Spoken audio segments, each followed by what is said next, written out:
Well, welcome. Let's rock out, baby. Well, let me tell you one thing.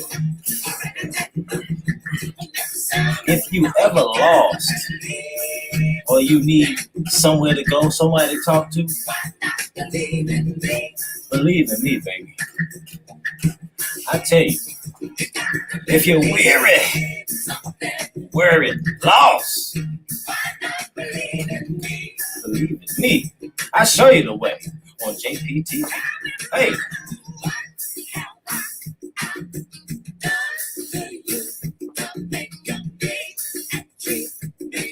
Hey.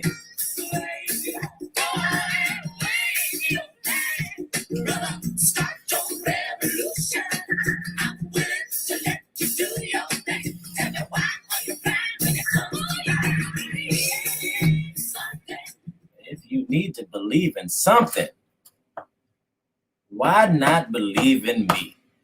Welcome to JPTV, believe it or don't. It's awesome time. I know we're a little late night, but usually I don't go live on Fridays, but I just felt it today to bring some information towards the panel today, or whomever's watching. Well, you all can comment yourself. Welcome all to JPTV.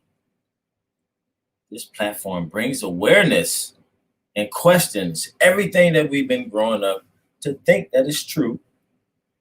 We question that. I feel that the brain can reprogram itself through information and certain experiences. Okay, the motivation behind this is sad, but the motivation behind this is the extreme killings of the blacks. It gets me motivated to share that, and I'm not afraid to show the truth, and because I believe if you see for yourself, you will come up with a solution. Okay, the goal is to unite all races under righteousness, no matter if you're black, brown, Asian, white. Let's get it right. Under righteousness, we all stand. Welcome, JPTV.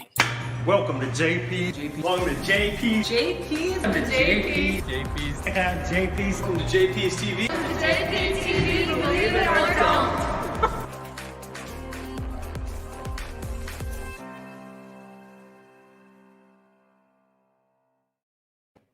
Okay, so I want to start off, right? Let me tell you. Let me tell you what happened. Am I clear out there? Okay, let me tell you what happened today. Today, and I'm gonna ask my panel, bring my panel in. Once I get this off my chest, it's Friday. Get this off your chest day. And I ran into a little Spanish person today, and you know me, I try to say hi and stuff like that. And I try to do it in her language so she can understand. She got the nerve to turn around and say, I can speak English. Bitch, you better speak English if you over here. I know that. I'm trying to work on my goddamn Spanish. Okay, since y'all coming over here and shit illegally anyway, y'all just a lot of y'all just rushing over here. So I'm trying to work on my Spanish. See, now the Spanish not even respecting the native man of this land. I'm an American, and you have to respect that. And I wasn't coming hard. I was just trying to make small conversation. I'm trying to work on my Spanish. You know what I'm saying, guys? I mean, I do it all the time, and in other races, they're happy to know that you speak their language. It's not like if I go over Guatemala, El Salvador, and I refuse, and I be like, man, I speak English, they'll jump my ass. If they come to me and say hola, they want to test me and see if I know, you know what I'm saying, hola. I'm gonna say hola. I ain't gonna say, man, look, I don't speak Spanish. Or I speak English, man. You should speak English, motherfucker. Okay, you should speak that goddamn language. I'm trying to work on my Spanish. So they coming over here illegally, and they not even respecting the American man. Respect the American man, guys. Okay, let me bring my panel in. And what are your thoughts on that? What are your thoughts on the illegal aliens coming over here? And they're trying to change that word from us using that.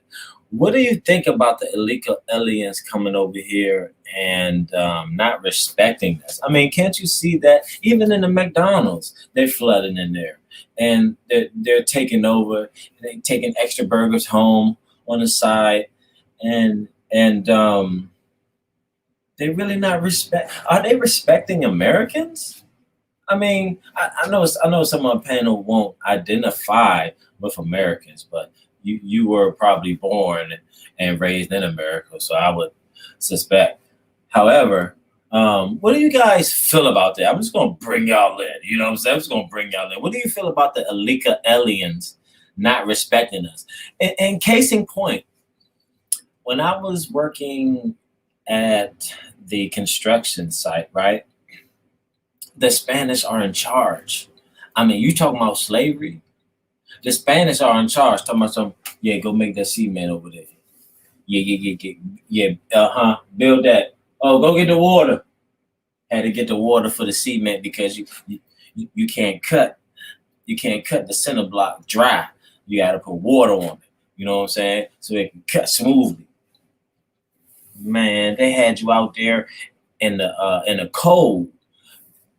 The machine got water dripping on you. They got these crazy gloves. They put you out there. You better not cut your finger.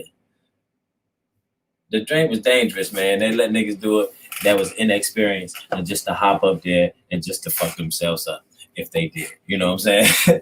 Anyway, so how do y'all feel about the illegal aliens coming over here not respecting the Americans? Now, I don't have nothing against Hispanics. Believe me, I have some great Hispanic friends, but some of them are disrespectful. Like, I'm trying to holler at you. You know, I'm not even trying to holler at you. I'm trying to make small conversation. I say hola, and she say we speak English. So the fuck what? You better speak English if you over here in America. Okay, you better speak English if you over here in America. Okay, but a lot of them rushing over here, so we'll know if they're gonna approach us and speak that language that we speak. However, what do you feel about that, guys and gents and guys, girls, gals? What do you think about the illegal aliens going ahead and respecting the American? All right, so can you hear me? Yep. Did she freeze up? Yeah, but you froze on us. Okay, Well, she get that right. John? Yeah, well, this is kind of funny, man. That was a funny story that you just told. But I'm not surprised, man. You know, black folks are at the bottom of the totem pole in a lot of ways. In a lot of areas of our society, we are looked over and marginalized, and this, you know, foreigners come here and they do better than what we're doing. When they, you know, they be here a couple years, 2 to 3, maybe 5 years, they surpass everything that we're doing, and we've been living here for the last 400-500 years. So, look, I'm not surprised at that at all, to be honest with you. You know, a lot of Hispanics provide a lot of cheap labor as well. So it's really no surprise that when you was on that construction site, you was working for a Hispanic, because chances are when he started out as probably illegal and worked his way up. But a lot of that is because of cheap labor. You know, we're not working for no cheap labor. We want to be paid, you know, the same as our white counterparts. So that's what we're fighting for, because Jay. we're already here. Uh-huh. So we feel as though that we want equal pay with white folks and everybody else. But when the illegal aliens come, they're just trying to find a job. So as long as they can get in and do the jobs that black folks are not willing to do, I'm not surprised. Jay, what do you say about that? I know you was listening to him. How do you feel about what he was saying? Yeah, he's correct. I mean, if somebody don't want to do something, you can always find somebody else to do it. And the great motivator, before you went out, I think we can catch you now. What were you about to say? So I was about to say that, believe it or not, even in other cultures, a lot of these cultures nowadays are making it their business to alienate from their culture and Americanize when they get here. And so she might not have actually been trying to be offensive or give you attitude as much as it was that she actually probably don't know Spanish.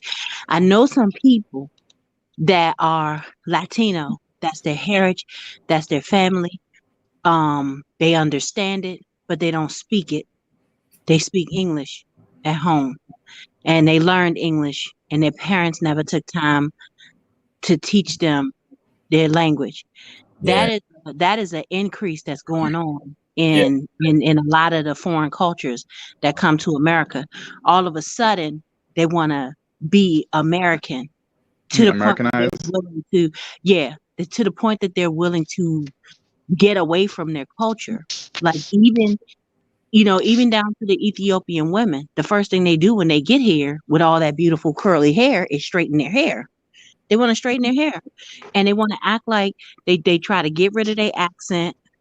Hey, Asian, they try to get rid of their accent and try to make themselves seem like they're American.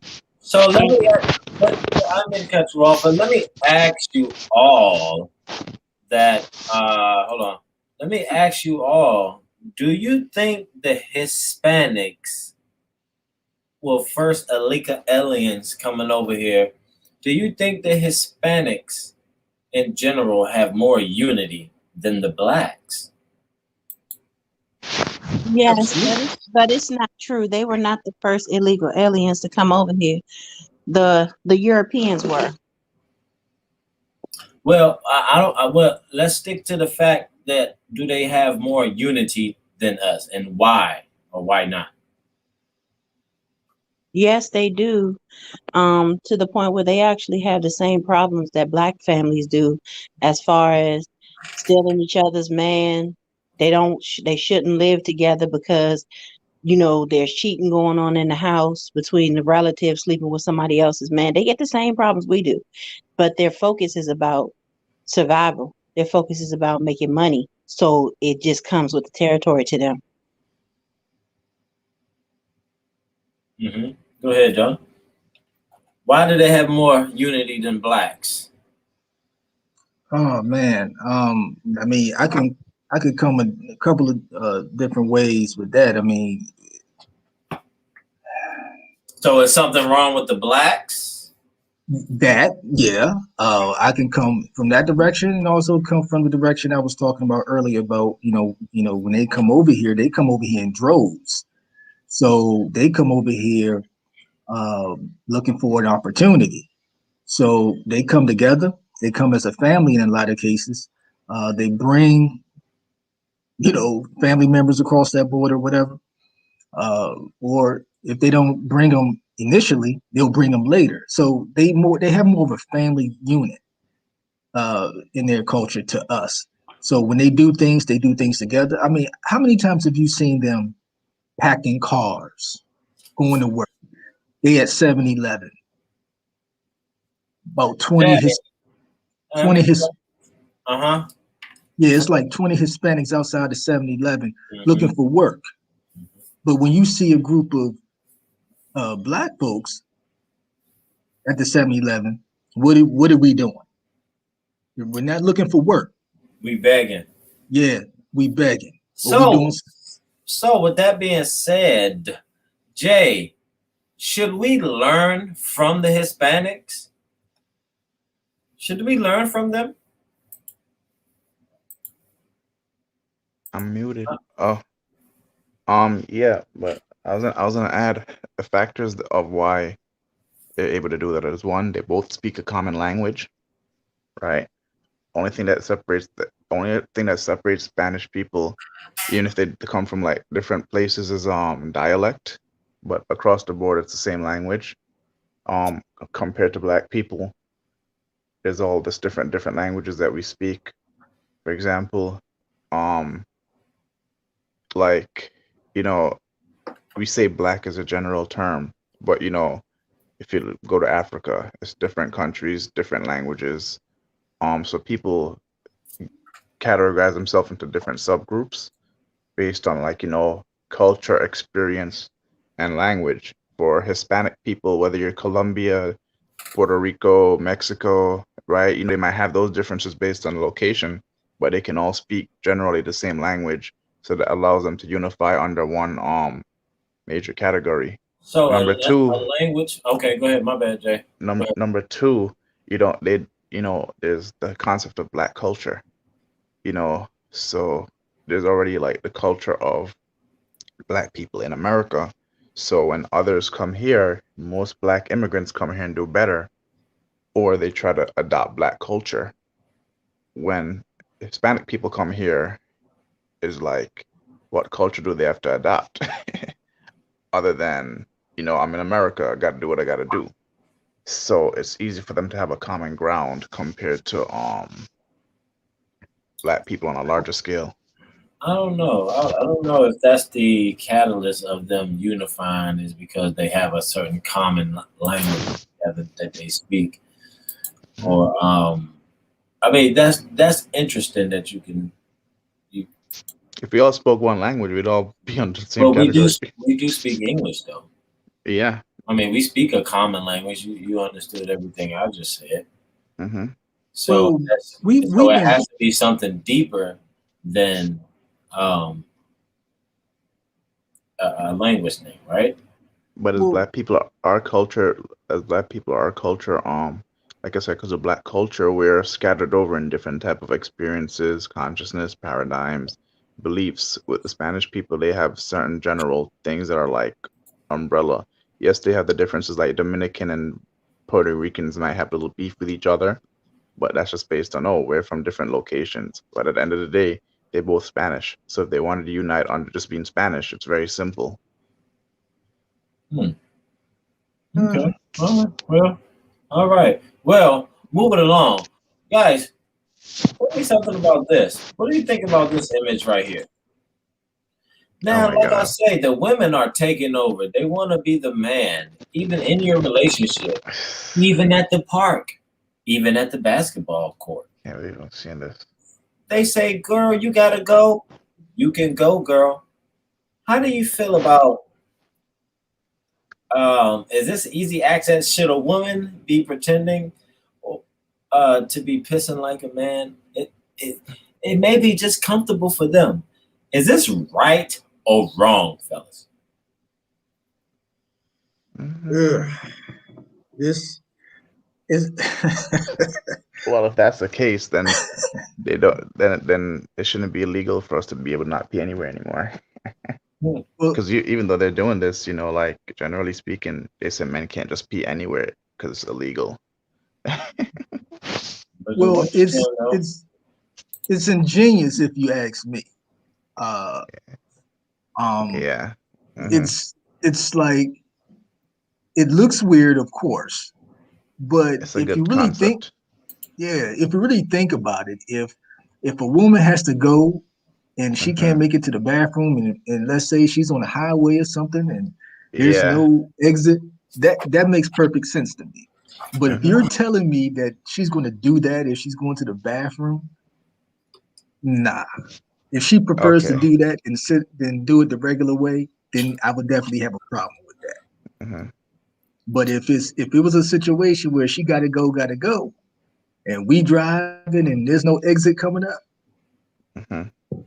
hey, So basically, when she send you to the store, you will pick up a couple of Go Girl packages, huh? I will not.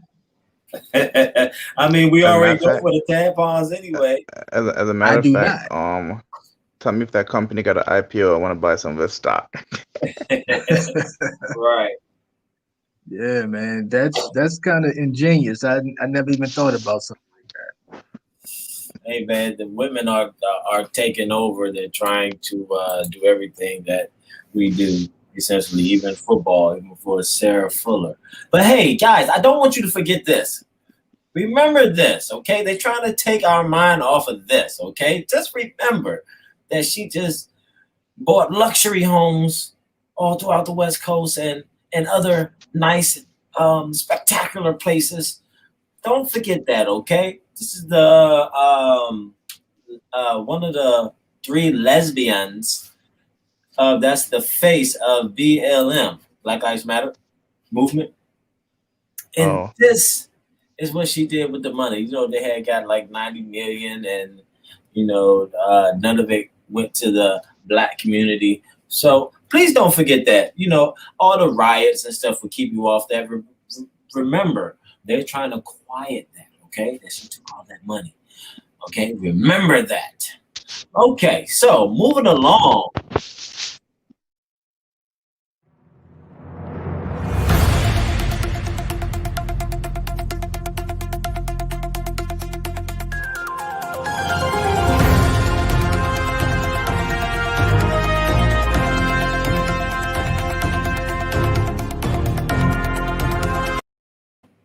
What do you think about this? Let me roll a sound bite, and I want the blacks to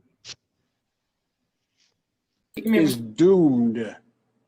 It is doomed, not just because of African Americans, but because by 2040, this country is going to be minority white European. Hear me? Minority white European. And you guys are going to have to start working more with Hispanics, who make up a larger portion of the population than y'all do in terms of raw numbers. This country is doomed.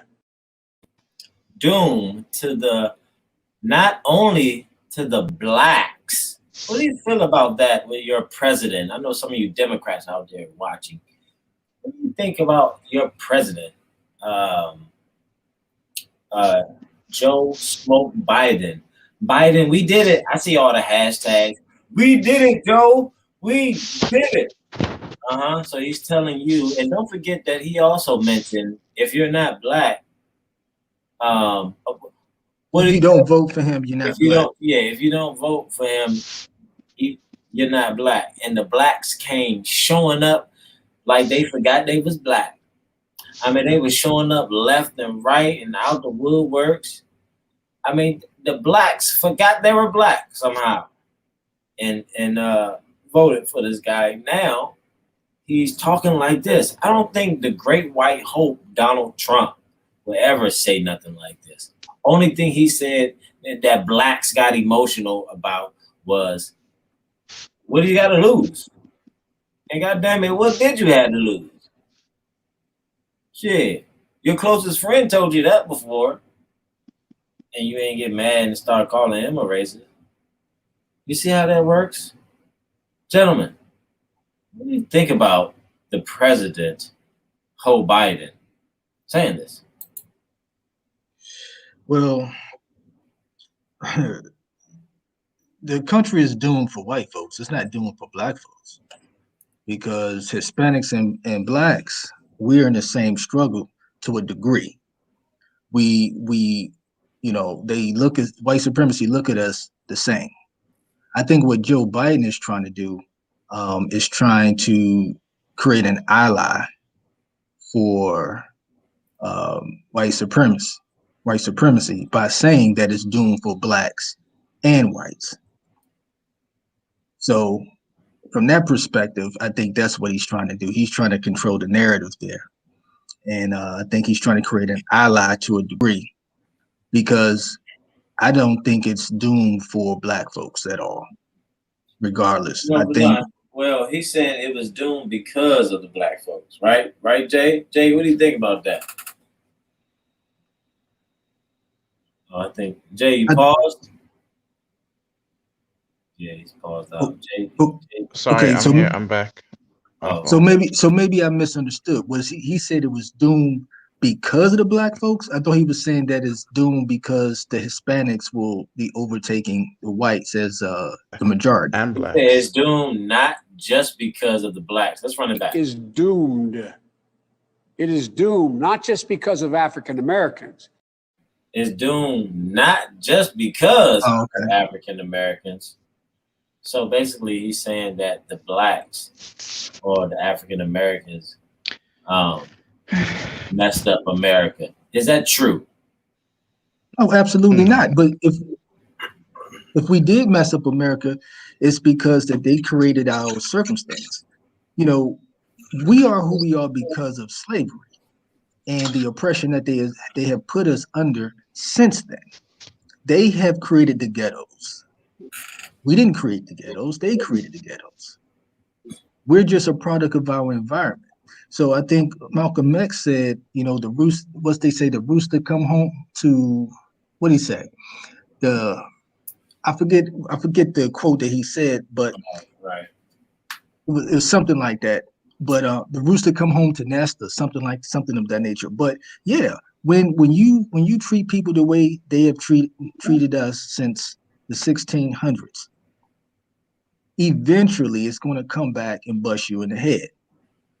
Now that we're going to be the dominant race in the United States, they're going to have to deal with that. Yeah, essentially, because essentially, you know, what a lot of people didn't realize is that where the world is going today, right, or where the world is today, none of those people that ran the country, from like George Washington and stuff, could even have anticipated it would have been like this technologically. You know what I'm saying? Like this is as one person said, like human, the level at which human adapt is slower than the speed at which technology is advancing. So if you think about it, a lot of their systems were put in place because they're thinking like, oh yeah, we're gonna be riding horses for the next 3,000 years. You know what I'm saying?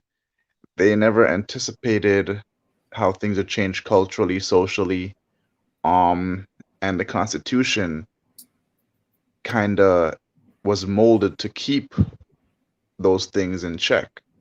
But now it's even the Constitution is just like, damn, like this rule is like, if you know they go through it, there's a bunch of rules. It's just like, oh shit, like we can't really even use that because the internet's here. You know what I'm saying? Outdated. The Constitution is becoming outdated.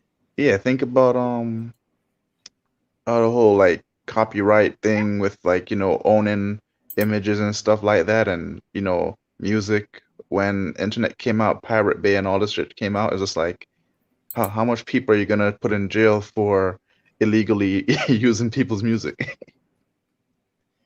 You know, so when you think about it, even from that level, America's the country. I don't know what he means by it's doomed, because technologically it's the complete opposite. It's doomed probably in his perspective because he's an old dude. You know what I'm saying? So how he's analyzing it is like it's doomed, but it's just like for everybody else, it's like, no, this is pretty great. You can see the outrageous killing that the blacks do day by day. To who? To themselves. To themselves. So that's why he's saying that you're making America doomed because you're showing that type of behavior to others. And that's why he said you're gonna have to hook up with the Spanish now, because they're gonna be in front of y'all anyway, because y'all just gonna kill yourselves. Anyway, y'all just gonna kill yourselves. He already know what he said. He already know the future. Y'all gonna kill yourselves. Then we only 13%. Then they gonna reduce us 13%. The woman is 9%, the man is 4%. They're gonna reduce that number, and we're gonna be outnumbered. And Who, black If you people? want to stick to, yeah, black people would be outnumbered in America. Yeah, they would definitely. So yeah, Hmm. right. By the Oh well, Hispanics, right? yeah. Well, you know what? Hold on. By the Hispanics. I mean, you could solve that simply if you just, just open up the borders to a bunch of people from Africa. That's wrong. There's a lot of people in Africa that want to come over here, but they gotta take the long way. Hispanics just get over here faster because it's it's a walk across. Let me give you an example of what Joe Biden may be talking about. Jaylin Quinones was just 18 years old. Her baby girl was delivered afterward, and the family says the infant is fighting for her life tonight. Fox 5's Lindsay Watch joins us live from Upper Marlboro with this exclusive What's story. happening around Lindsay. Lauren and Tisha, we want to warn you about this video. There were 2 women who were shot, and the last you see of them, they are alive and they are running away. This is still very difficult to watch. Just such a cold-blooded crime, and it left a baby girl without a mother and a father in jail. Pregnant until I turn around, chick. Jaylin Quinones was excited to have her baby. A friend shared this TikTok video. What are you doing, man? She got so many pictures, so many videos, of her little basketball. Jaylin's sister, her mother, and friends gathered where this young woman spent her last moments alive. No matter how bad my day was going, she always found some way to make me smile, make me laugh. It was just before 5 in the afternoon Tuesday on Southern Avenue near the DC Prince George's County line. You see a group hanging out around a car, people walking by, including a child. Just behind them, 2 women cross Quinn Street. About 15 seconds later, you see them come running back across the street as if someone called or texted them. They go up to the people around the car, greeting them, giving hugs. Keep eyes on the man in the white hoodie. The women aren't there long. They walk back the way they were headed, down Southern Avenue. Police say that's when Malik Johnson raises a gun and opens fire. The women running despite their injuries. We'll replay it back. When the shot is fired, people with Johnson seem to barely react. And then he just casually walks away the other direction on Southern Avenue. Police say Malik's brother, Michael Johnson, is believed to be the father of Jaylin's child. Police say he was there at the scene and is charged as an accessory. The newborn remains hospitalized. She's fighting for her life. A third person arrested, Bianca McDuffie, is also charged as accessory to murder. Investigators are not revealing if she was here too. The violence have increased in Prince George's County and in Washington, D.C. We have to do something about it. So, That's could this be the type of behavior, like, when showing that type of behavior, that type of viciousness, that type of no caring for life? Like, where is this coming from? To do this on each other. Ignorance. I was listening to a guy, I think Bryson something. He's like a conservative Christian rapper, and you were just showing it like when you listen to even some of the younger rappers, and they talk about like why shootings and stuff happen. It's just like petty. It's like simple, like petty stuff. You know what I'm saying? And they were saying like sometimes like something happened, you don't really know why it happened. Like maybe you look at somebody the wrong way, or you just said something. In that case, there was 2 women, so the only thing you could think of is he ain't get no play or something. You know what I'm saying? He got jealous and retaliated by shooting. Yeah, it's like whatever the case is, it's just like what's happening in, I think, I won't say our culture, but it's just on a level like a lot of people they take extremes to doing things. You know what I'm saying? Like they're too attached to whatever issues and problems, and some of them will go like the extreme route, which is just it's foolishness. So it's like we have to like teach the kids and stuff like that. Like some things just leave it alone. You know what I'm saying? You don't have to constantly be going back and forth with each other until y'all destroy each other. It don't make sense. Man, there's a whole lot wrong with that picture. But as I stated earlier, where did conditions that we live in, stem from? That's where you have to. Well, that particular area is kind of the blacks mess it up. I mean, you can have a great area. It's just the attitude you got to have about your area, and the blacks culture. will have a great rapport with living together in the area being, livable. Right. But what I'm saying, who created the conditions that we live in? See, when you create the condition, man, that's just like if you put a whole bunch of roaches into a kitchen and you seal the kitchen up, and then you come back in a couple days to see what the kitchen looked like, it's going to be a mess, right? So you're going to blame the roaches for being roaches, or you're going to blame the person who created the condition in the first place? See now, I get what you're saying. That's from a laws of nature aspect. But when I think about aside from the conditions being created, the difference between roaches and humans is that, of course we have more intellect to do stuff. Right. And in terms of, yes, the conditions are created, but what really enables the condition is when you have certain black influencers who have more knowledge and sense not to be that way, and basically from a social level you'll find that people will look up to them or think that's the way they have to be. So a lot of these issues, for example, look at a lot of influencers could just simply say, don't do that. But one of the biggest things I've hated, especially when it came to music, was I won't say hated, but for example, I have some associates around here that are Jamaican, and they're making music, and I'm like, yo, like you're not singing about nothing productive. Oh, I'm singing about my life. I'm like, well, go travel or something and experience more so you can have something better to sing about. You know what I'm saying?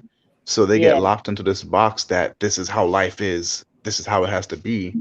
And then, you'll find a lot of younger people listen to that, and then that creates their paradigm.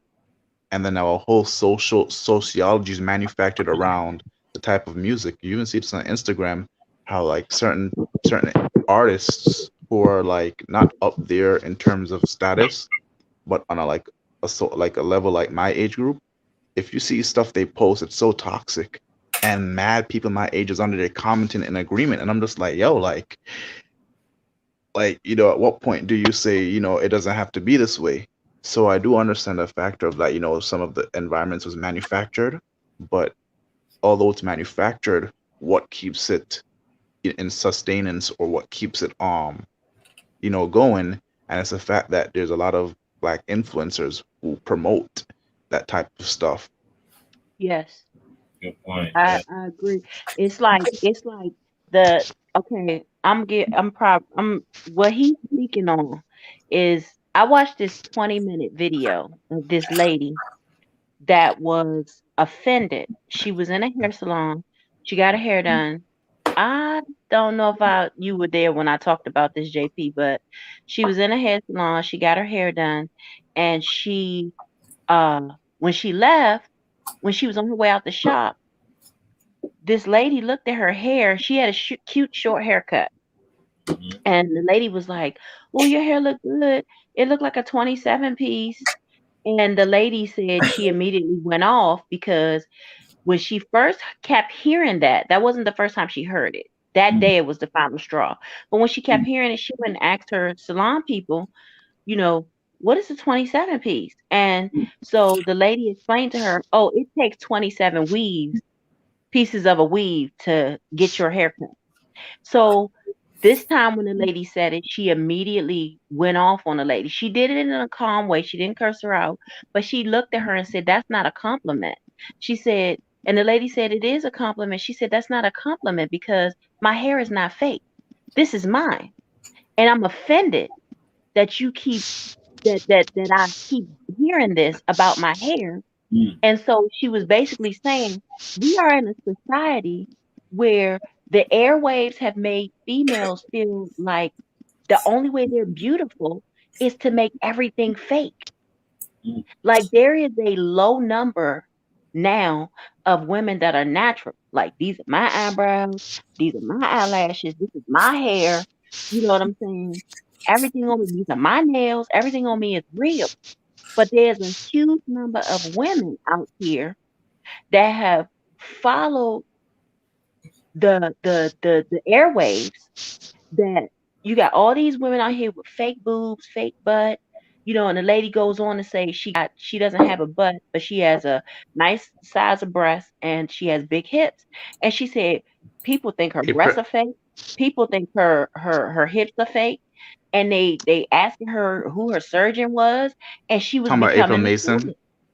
yes, April Mason, that's her. I And forget the so name. I have to find her book that I had. yeah, and so basically, she is a woman that she's curvy, she's beautiful, she's natural, and everything on her is so unbelievable to the average person out here nowadays. They automatically think it's fake. And I get the Mm-hmm. same thing in my hair. But do When they I wear my hair only straight, they think think I'm it's wearing a fake in wig. the black's hair versus in anyone else's hair? Was she black, the one you're talking about? Yes, Yeah. April Mason is black. She's black, and she wears a short. It's a cute, almost like a Tony Braxton type cute haircut. It's really nice, Mhm. and she So has what? she has a nice grade of hair that when it straightens out, it shines so Mhm. bright like my hair. It look fake. And I want to add that what she when she said that in the video, and tying back to the oldie, what I was talking about with the social culture, that even when I saw that video with April Mason when she brought it up, um I I thought it could have been fake, right? And when I say thought it could have been fake, I've got to the point where um what I'm 24 now. It took me a while to realize that a lot of times girls were wearing bundles because I just assumed everything was everybody's natural hair because my mom always really wore Mhm. natural hair. Mhm. After a while, I started realizing like, wait a minute, the last like I'll give you an example. Um, I was work with one of my friends that does lashes, and I remember Rich, I was like doing a massage session, and she's like, "Oh, if my hair's in the way, just take it off." And I'm like, "What?" And then she took it off. I'm like my brain didn't process. Like, wait a minute, this is fake. I keep forgetting it's fake. Yeah. And then there's another Yeah. time I was in my neighbor's house, and his daughter was like, "Oh my gosh!" And she just pulled her lashes off, and I was like, "Wait, what?"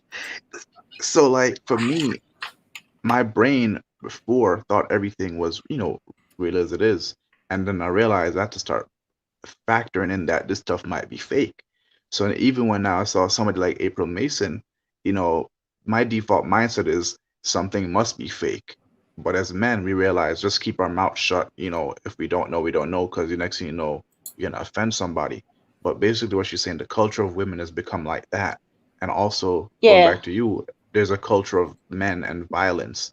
So a lot of the times, while the environment was created, right? There's a lot of black influencers who continue the manufacturing of that environment when they could speak opposite of it if of course that's not profitable. So it's like that's why we still have issues because if you look at these younger rappers and stuff like that, they're still thinking they have to be a certain way, and people are saying like, yo, like, no, you don't, because of the internet now. And for example, because of the internet now, oh, all these rappers who talk that hard life in their music are buying investment, buying stocks. They're doing all this Mhm. different stuff. They don't casually say this before there was no social media. Exactly. So Exactly. you would think they're just living this hard knock life 24/7. Keep talking. Mm-hmm.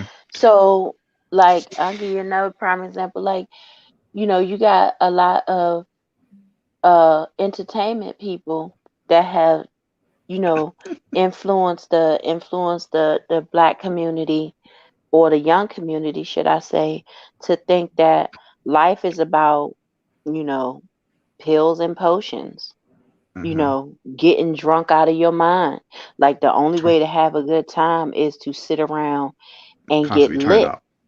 Like, Mm-hmm. I mean, don't get me wrong, in my generation, Yeah, we might have smoked weed and we drank, but there were other activities going on. There still Mm-hmm. was camping trips. There still was going to a lodge. You know what I'm Mm-hmm. saying? A lot of people in our age range, we do stuff like we go away to Massanutten. I don't even Mm-hmm. think these youngins know what Massanutten is. Mm-hmm. You know what I'm saying? And if they do, they got so many electronics, they haven't even taken time out to take in the view that Mm-hmm. comes with going to a place like Massanutten. You Mm-hmm. understand what I'm saying? They don't like when they go to other countries, they don't even, I'm not even sure if they, beyond what their phone captures, I'm not sure Mm-hmm. if they even take in what's going on in that No, it's culture just when they it's just go. show. It's Hey, like it's hey, it just we gotta I'm go to on a quick. vacation, live my life. Hey, we gotta go to a quick commercial, pay some bills right Okay. quick. Hold on.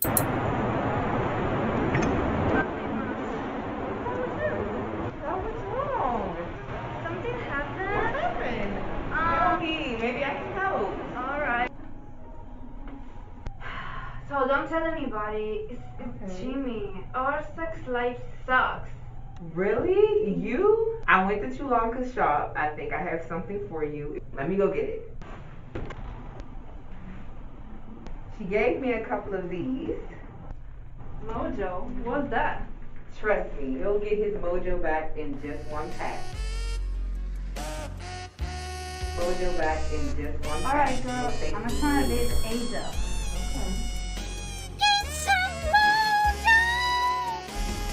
Mojo. Hey man, you can go ahead and get you a pack of Mojo, man, and I tell you, man, you get your Mojo back in just one pack. That's what we got around here. No one knows about it. It's all packed with CBD. What it does is lower your heart rate so you can stay in the game, and it gets you longer and stronger, and it gets you larger than charge. Mojo, baby. Come holler at me. Come DM me. You know how to find me, Brother JP Fitness 7, or leave a comment. Mojo, we're trying to get these out. These are the safer way. These are the safer way for you to have fun with your lady in the bed, so she won't be crawling to the bathroom after your ass go to sleep. Okay, and this is the more natural way. Okay, don't go to the gas stations and start buying those rhinos and those crazy shit like that. You gotta take 2 massive ass pills. I seen them drinks in the liquor store the other day. I was like, what the fuck? Y'all need some of these. Save the people, man, with the CBD infused male enhancement. Okay. Let's roll along. Let me play another soundbite. Now, I want you to give me an honest opinion about this, okay? Sacrificing your life for justice. Sacrificing your life. Sacrificing your life. Sacrificing your life. We're never gonna be satisfied. Black Lives Matter isn't a trend, it's a movement. Black Lives Matter forever. Black Lives Matter. Do any one of y'all support Black Lives Matter?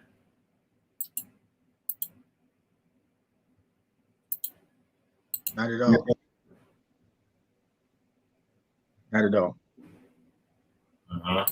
It's really nothing for me to know. So go ahead. There was a video that I was looking at today on Facebook. It's kind of funny you bring that up. Well, not on Facebook, but on YouTube, but I sent it to my Facebook. But lady was talking about that Black Lives Matter is not what it shows itself to be. She said she did research about Black Lives Matter, and she tried to send a donation to Black Lives Matter. And what she found out is that Black Lives Matter is being, to a degree, ran by another company. So the money doesn't go straight to Black Lives Matter. It goes to another entity that controls the money. So politicians.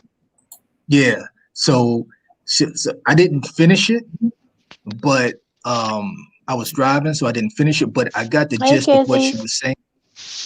Yeah, I got the gist of what she was saying.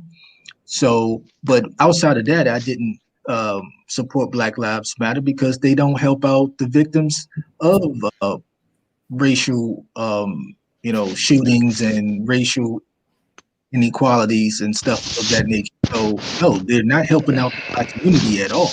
So They're that was Nancy Pelosi up there, and she was basically talking about George Floyd situation. She was screaming out that she thanked George Floyd for sacrificing his life for the unity that the Democrats all and the liberals all share together. How do you feel about her Sacrificing your life for justice. Sacrificing your life. Sacrificing your life. Sacrificing your life. We're never going to be satisfied. Black Lives Matter isn't a trend, it's a movement. Black Lives Matter forever. Well, he didn't sacrifice his life. I mean, he was trying to breathe. I mean, he didn't purposely give up his life for the betterment of Black people. He was murdered. Absolutely not. all the blacks are thinking? That's what the blacks are thinking. They're thinking that she said, hey, sis. That's what the blacks are thinking. They're taking it like that. Because we're emotional and delusional at the same time. That man didn't give up his life. He's not a martyr. And these white folks get up here and they see, this is what I'm talking about when I say they're trying to create a narrative, control the narrative. Okay, the man did not give his life for Black people. See, that's what politicians do. That's what they do. That slick talk, trying to play to the emotions of the people. Nah, man. And it's because there's another agenda afoot underlying that. Of course. The purpose of the media and even social media is to distract us from the bigger picture of what's going on. We pay attention to the bullshit that they lay before us, like the way Smokey have said. We pay attention to what's put in front of us. And the whole time while we're paying attention to what's being put in front of us, bills are being signed behind our back. You know what I'm saying? I think I heard somebody talking earlier today about how Sundays are about to be mandatory, no working. All right, so if that's the case, like, how do you think they was able to even try to consider passing that shit? Because we've been so focused on this George Floyd shit and what's been going on with his trial, or whatever the next big thing is, or the closure of COVID, or like right now, these stupid ass high winds outside that the chemtrails created. Let's just keep it real. These are the things that they use to try to get us to take our eyes off of what the hell they passing behind our back. Like every time they put something out on the front airwaves and it gets big, especially if it gets huge big, like it takes over all of the media, something is being signed behind our back. A bill is being passed. They're getting ready to vote on something. Mm-hmm. And next thing you know, they set a rule, and you wondering how the hell did this? When did they implement this? And it's when something else happened. Mm-hmm. You understand what I'm saying? So they move money behind our back when big stuff like that go on. You know what I'm saying? When 9/11 happened, that dude, the terrorist was here, and we finding out from looking at the video that they actually paid for him to leave the country when the shit got hot. He was here when it happened. Like, come on, man. Pay attention. Look for what's going on in the background. Well, guess what they're doing for the whites? Go ahead and read this. This is what happened at George Floyd's memorial. Go ahead and take over. Go ahead and read this.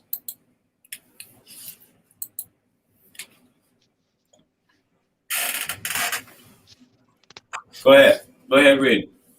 Mm-hmm. Go ahead. Read out loud. Who? Welcome to George Floyd Square. a sacred place for community, public grief, and protest. This is where George Floyd took his last breath under the knee of Minneapolis officer, under the watch of 3 other officers. Enter with reverence, humility, and openness. As an invited guest, care for each other. Stop. Okay. Enter with reverence, humility, and openness. What do you think about that right there? Sounds like church. Sounds like church. Okay, Yeah, it does. Carry on. Care for each other by wearing a mask and asking others to wear a mask. Honor the space as a place to connect and grieve as caring humans. For white people in particular, you gotta scroll down.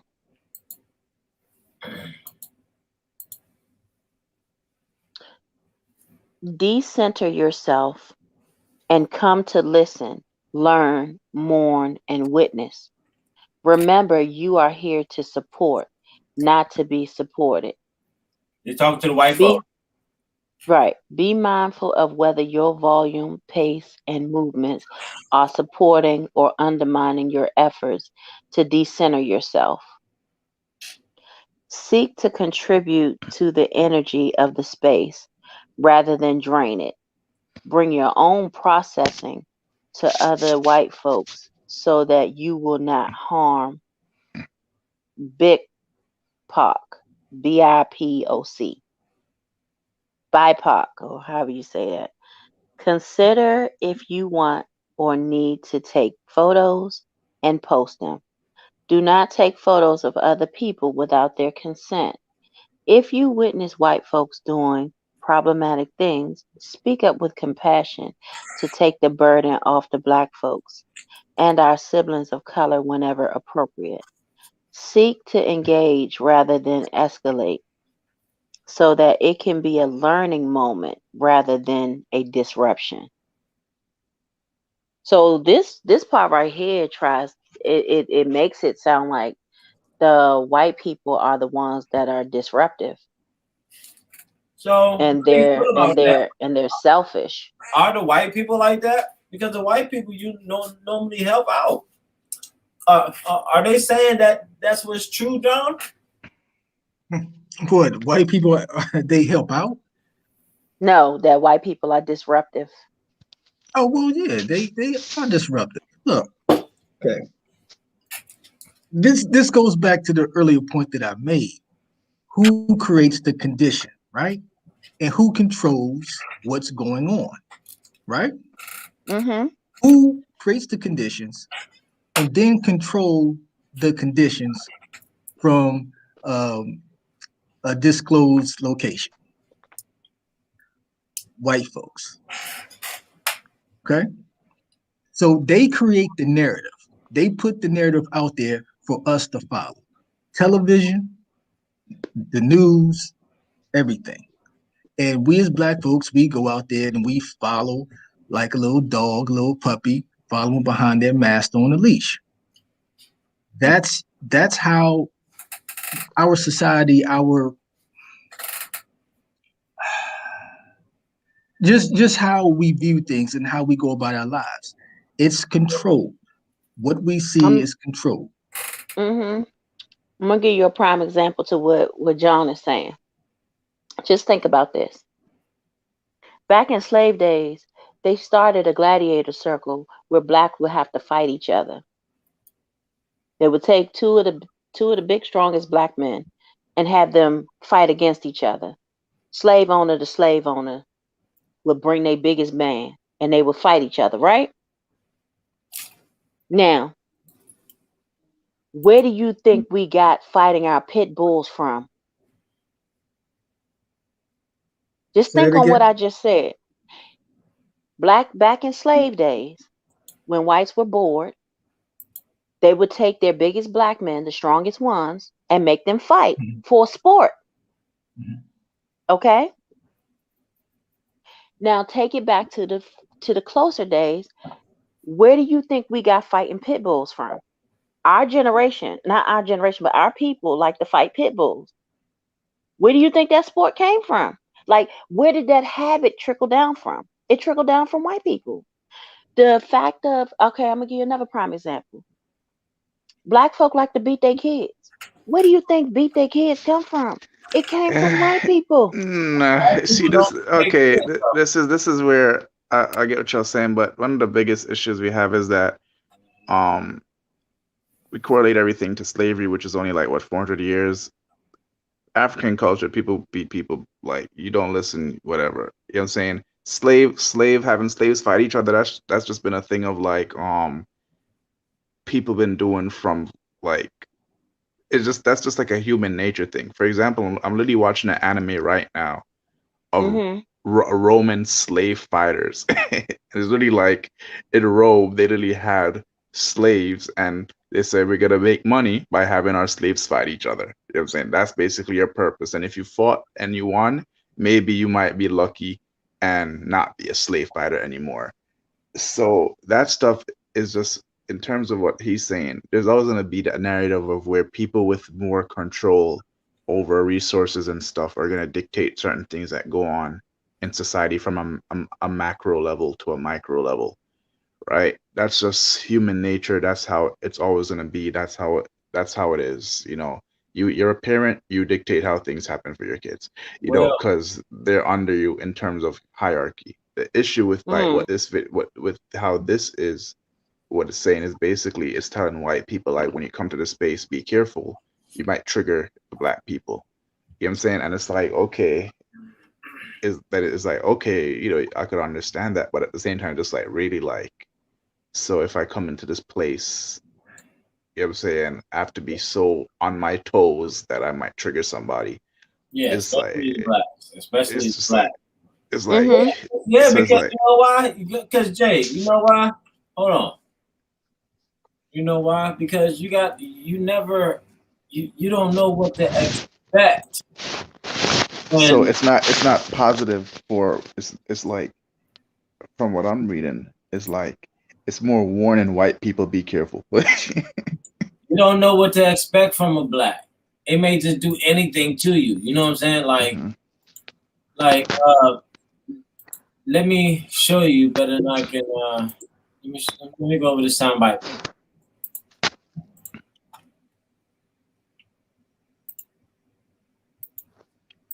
Police finding this man, they say, made anti-sexual orientation remarks and punched a person in the back of the head.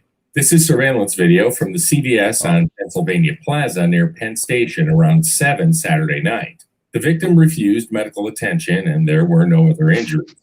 The suspect was last seen heading west on 34th Street towards 9th Avenue, still yelling and even lunging at another person.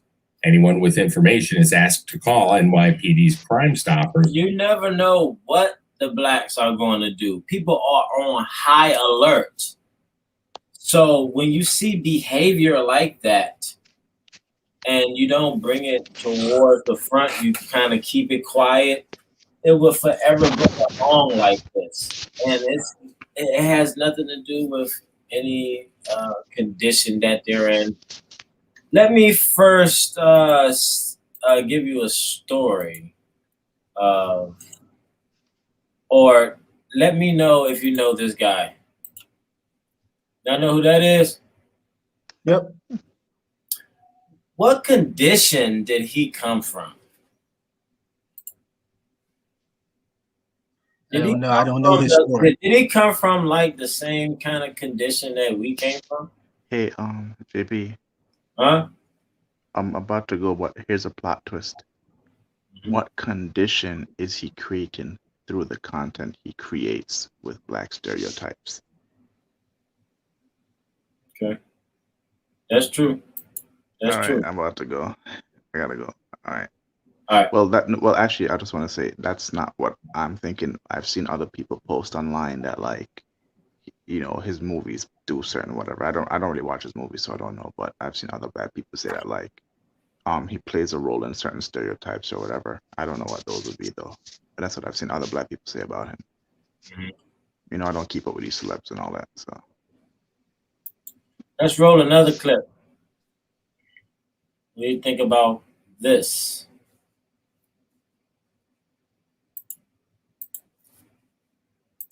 He's gone?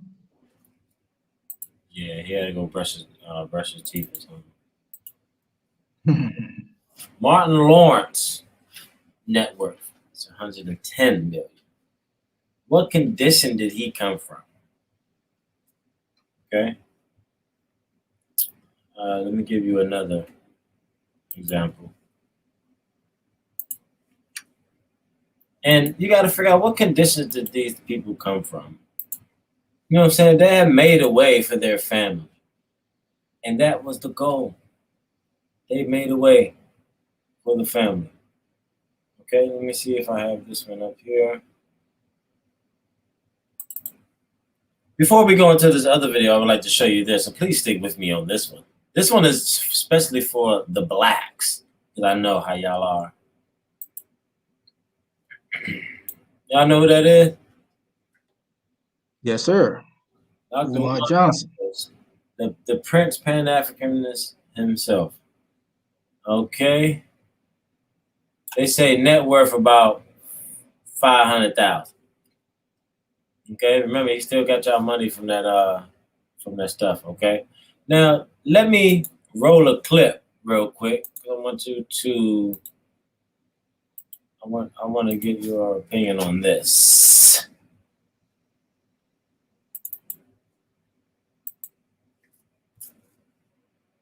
Y'all can imagine. I get a lot of email. Hate mail and love mail. Sure. I got some of these snow bunny loving black men sending me messages saying stuff like, why you always getting on the brothers for dating out the race, but you don't get on the sisters for dating out the race? Well, first of all, you're comparing apples and oranges. You know why? Black women do not date out the race nowhere nearly as much as black men do. And they definitely don't marry out the race anywhere as near as much as black men do. And if we were not dating out the race more, then black women would have more options, which would subsequently cut down on their snow bunny crisis. So I do hold black women accountable. It is absolutely unacceptable for a black woman to let any oppressor in her heaven. Totally. It is a sin against the ancestors to do that. But at the same time, I understand many of our sisters would not be doing that had the black man not done it first. We don't hate women of other colors, but we are loyal to the black woman. We honor. So, how do you feel about another grown man can tell you where to stick your Johnson, and other grown men will follow? And if any man follows another man, you're a woman. It's just as simple as that. It's all a control thing. Umar Johnson has become one of the race hustlers of this era. Kind of hip-hop-ish race hustler. Al Sharpton is a race hustler, but he's kind of different in his political way. For the urban community, in that stature, Umar Johnson is a race hustler. And you've been seeing that for years. I mean, he promised blacks a school that never happened. She's saying I'm missing the message. What message? What message am I missing? Okay. Go ahead. If another man tells you not to do something, first of all, let me ask, why is it wrong for interracial dating? John, pick up. It all depends on the perspective you're coming from, and Umar Johnson's coming from the perspective of Pan-African. So when you're looking at it from that standpoint, when you're a Pan-Africanist, everything you do is for African by African. Okay, everything that you do, money, people you marry, things you build, is for African people African survival, African culture. You know, I would like to add and to kill too.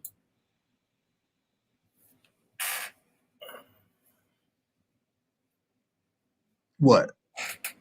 You said what? African? What? Pan-Africanism is to kill?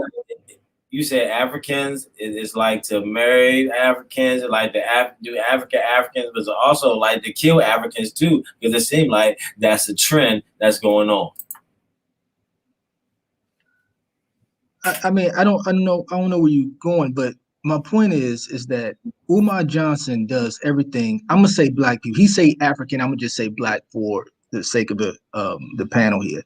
So what he's trying to do is raise the consciousness level of black folks here in America and abroad. He's trying to create a school, which he has bought and purchased a school. So you know, I don't know. See, you 2 years behind, and see, I studied Umar Johnson, and I'm the wrong one to talk to about Umar Johnson. He has bought and purchased a school. He done had the school for over 2 years now. It's in Wilmington, Delaware. It's called the Frederick Douglass Marcus Garvey Academy. Look it up. He bought it. It's paid for outright. Okay.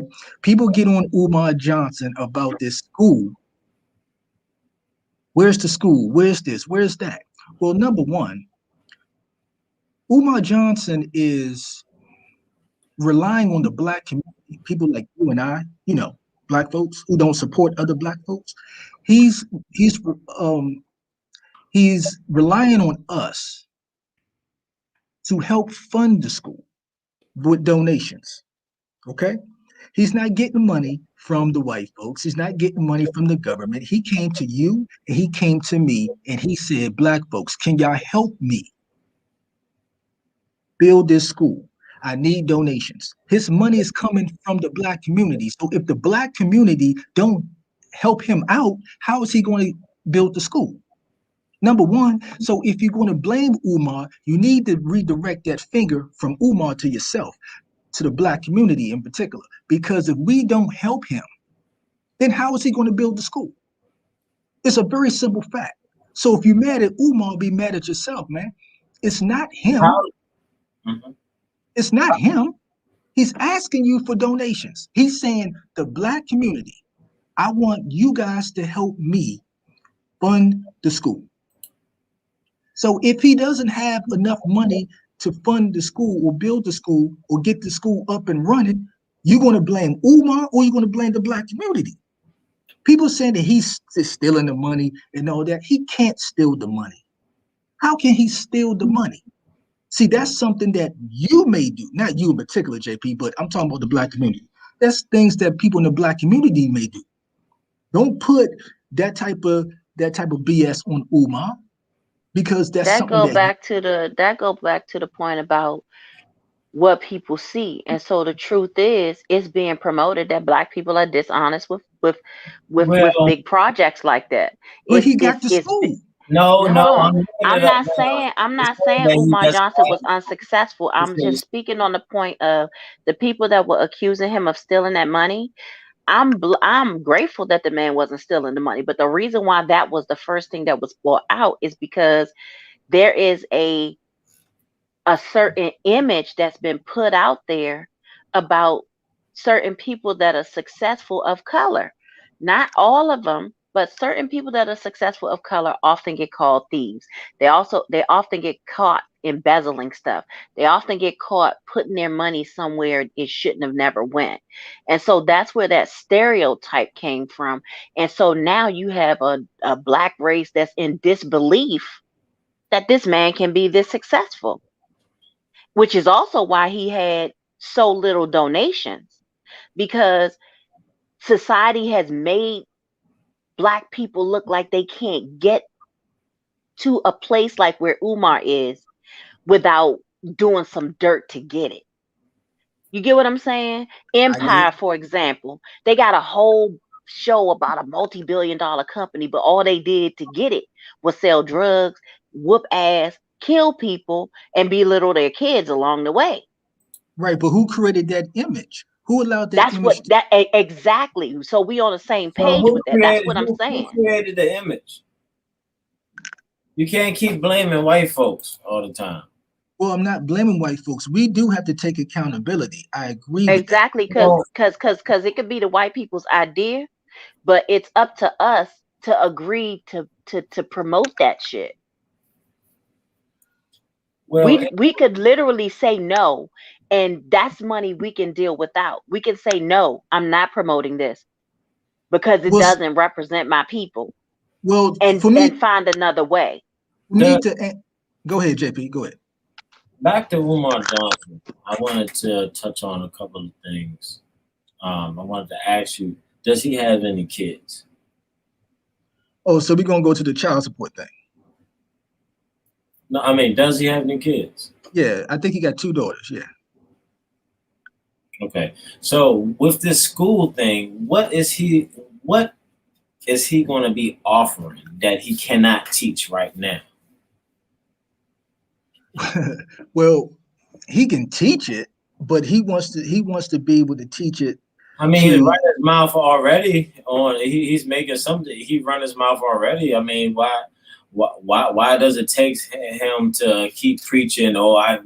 We got to get this building. We got to get this building. We got to get, and you could just do that from there. You could earn money. I mean, it's a lot of ways that people earn money and start and really buy land and start their own stuff. It's possible. But what's wrong with him building a school for black boys? You can do that. But what I'm saying, you can still teach what you need to teach, right? It's some lessons that I need to get as a young boy. If I see you at 6, and if I'm hearing you and I'm 13, and the school still ain't there, what I'm gonna do? Still listen? I'm gonna give 5 more years and do 18 and still wait? What about the lessons you can be, or the game you can be giving me so I can build my own school or do something on my own? Why I gotta keep on looking to you for your school and you can't give me the game as a youngin' right now? What's stopping you from teaching me? Why I gotta take a school for you to teach me? Why you drilling that we need a school, and what's stopping you from right now? So how do you know that he's not already having a school somewhere in a side building? How do you know that? Of course, that his school is in construction. That means it's not open yet. Right, it's not open yet, but it's built.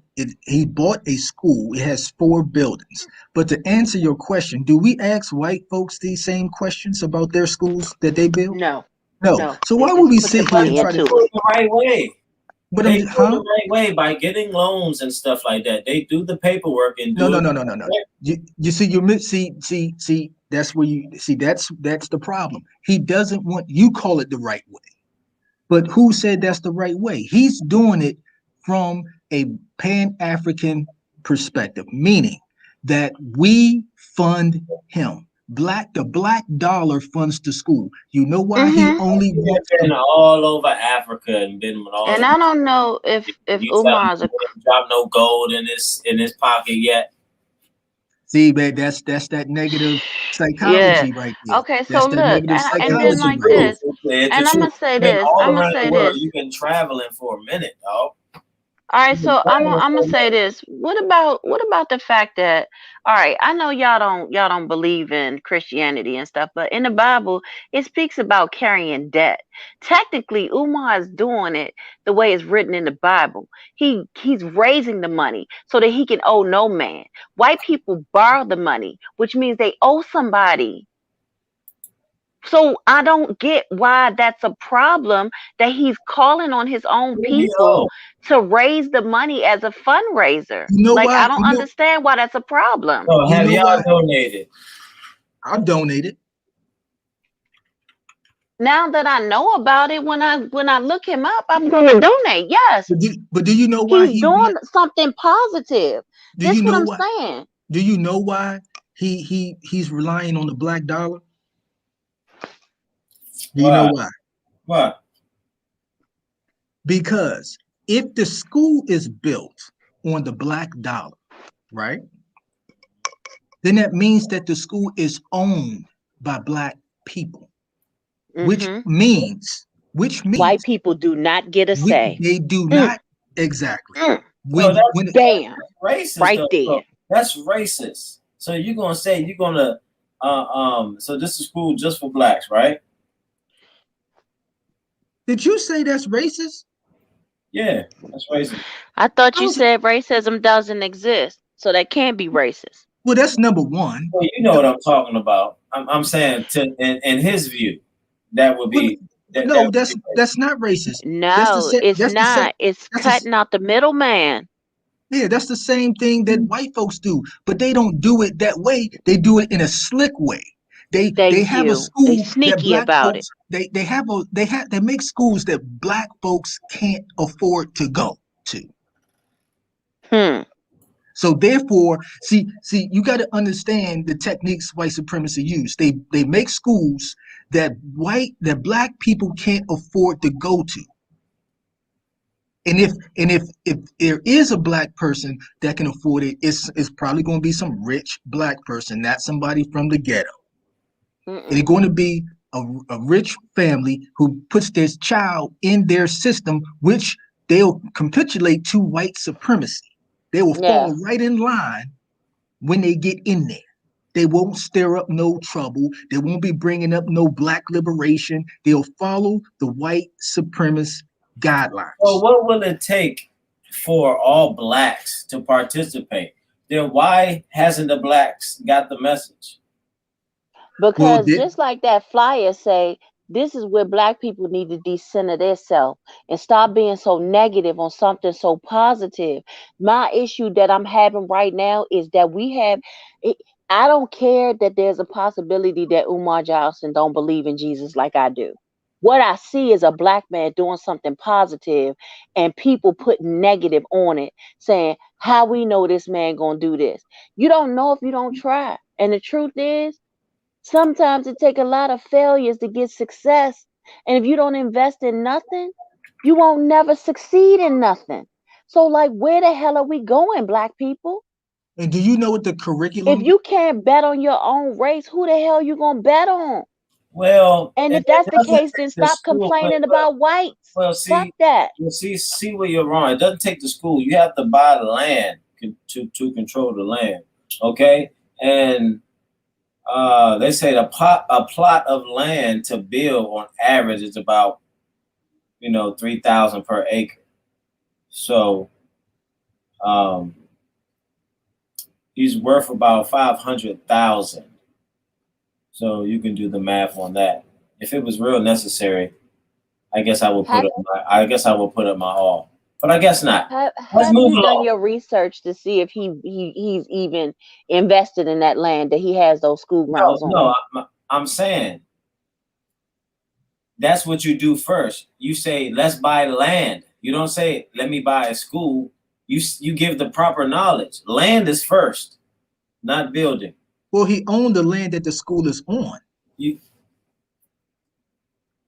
That's what I thought. That's what I thought. Do you know that for sure? Yeah. He owns everything outright. White folks have no say. Only thing they can do to him if he don't pay the taxes on it. That's the only way they can mess with him. And another thing about the school is by being owned by black folks and run by black folks and not financed by white folks, guess what? Guess what the difference between Umar Johnson School and the school that LeBron James had built or whatever a few years ago? You know what the difference is? Everybody praised LeBron James when he had that school out there in Akron. The difference is that LeBron James has no say-so in the curriculum of the school. Umar Johnson controls the message in his school. He can hire black people, financed by black people, and bring black kids into his school and teach them about whatever he wants to teach them. So he can teach them about black culture. He can teach them. Gotta alter the history. He don't have to. Exactly. Give me one place. Give me one place right now that all blacks control, and all blacks live, and all blacks want to move there. What do you mean? Like, give me one spot where it's all controlled by blacks and all blacks like to go there. Oh yeah. There's no community in the United States where it's black Gotta go people to and another they country can for that. they control that I city. bet you $1 million that if you weren't so so-called evil, you know, I am gonna say racist so I could go down to some of your levels. For you to neglect a white person to invest in you and you say no, and you can use that for the betterment of your people. See, what black always think black, and when you think black, you really don't have no direction, because any other black person that's in a higher stature or something, and you look up to that person, you'll believe it just because he's black. But if there was a white person that has it and they're offering, would you still neglect that, even though you can use that for the betterment of your people? It's called integrity, JP. Mm-hmm. It's called integrity. That's not it's called integrity. Yes. You talking about because he's investment and you looking at color? No, he's turning down the possibility of his school being taken over or overrun by white folks. When And white as people soon as you take that money from them, that's what they're gonna try to do. Take over. It only happens when you don't pay the bills. No, that's not true. Because Come on, what happens man. is if white folks are helping finance your company, you think white folks are giving you money just because you're a black man? No, they want a piece of whatever you're doing. They want a say. No one man should have all that power. Hello. Come on, man. What Umar Johnson is doing, he's going to teach young black boys to be strong, young black men who know themselves. How do you do that? Well, you teach them about culture. By taking control of what they learn, taking control of what you teach them, having full control of what goes into their brain and how their brain operate. Control what they eat, control what they brush their teeth with, control the narrative, and you can get the result that you are looking for. That's what white people have been doing all along. The only thing different here is Umar is now doing it straight black, and there is nothing wrong with that. And everybody wants to question everything that this man is doing. We don't question because they fearful. How long he been spitting this rhetoric, and y'all been going for this? No. You don't know how long he's been asking the black community to help him build his school, and we haven't helped. How did Louis Farrakhan build his community? Well, understand that Louis Farrakhan. Hold on. Louis Farrakhan is part of an organization that was already up and thriving before him. There's some ancestry in what Farrakhan was built in. Many were, but they still did what they had to do for their family, right? It wasn't just Louis Farrakhan. There's plenty of them. What do you mean? Louis, you talking about Louis Farrakhan. What I'm saying is Louis Farrakhan has taken over since the death of Prophet Muhammad. And what has he done? He's done a lot for the black community. Exactly. But he uses the Bible as well. He used religion as well. But at the same time, it's one thing he did. Yeah, but JP, he's helping the black community based on a foundation of ancestry that was already there for years before he even got to be in charge. That took a lot of work. Let me get to the point of the root, because some of y'all confused, especially some of the blacks in the comments. This is why you shouldn't go to another man to look for guidance, because in your own homes, 75% of African American families are single mothers. So when the mothers control the household, 75%, that's almost 100% of it's 25 more. when it's controlled by that, you have little boys and stuff going out. Listen to guys like Umar Johnson and Louis Farrakhan, Al Sharpton, just to stir you up and just to think something is real. Well, you should have the dad in the house listening to about certain morals and guidance that, a way to go. So for some of the blacks out there, this is something that you should resonate with. Okay, because when you have the mothers in the house, and the house is ran by the women, then that boy has that woman's identity to listen to a man, but not act like a man, because he would be listening to himself if he had a dad in the house. So we got to figure out why the family or the destruction of the family has decreased. And you can see that was started in the 1970s. Exactly. That was about to say that. In the 1970s, we started having, abortion, wedlock, children out of wedlock. Mm-hmm. And as you can see, we started rising to the occasion of being in front of everyone. At first, we wasn't even on the board. So we got to figure out what happened in the 1970s. You remember the civil rights movement that happened in the 1970s, 1960s, around that era. A lot of the government started taking over and taking care of the blacks. And that's when the mothers said, oh, I don't need daddy in the house. I got TANF, I got groceries. I could do this myself. Independence women start coming out, and especially the educational ones. Stay away from those two. But as you can see, whatever happened in the 1970s, the race hustlers came out of the civil rights movement, and they started depending more on the government than themselves. So this is where the destruction of the family came, when you have race hustlers as far as Umar Johnson, Louis Farrakhan, and Al Sharpton, Jesse Jackson, and people like that.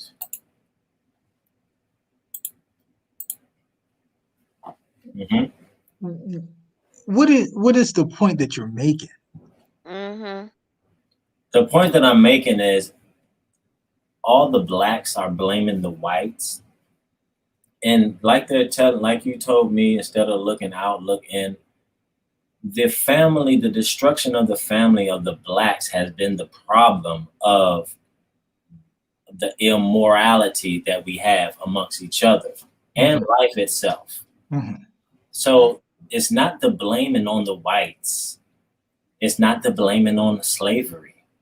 It's not the blaming on racism. It's the blaming on not having a competition, just like you do when you're lining outside getting those Jordans. You're all the way down the street. Some of them, you got tents and stuff waiting on there.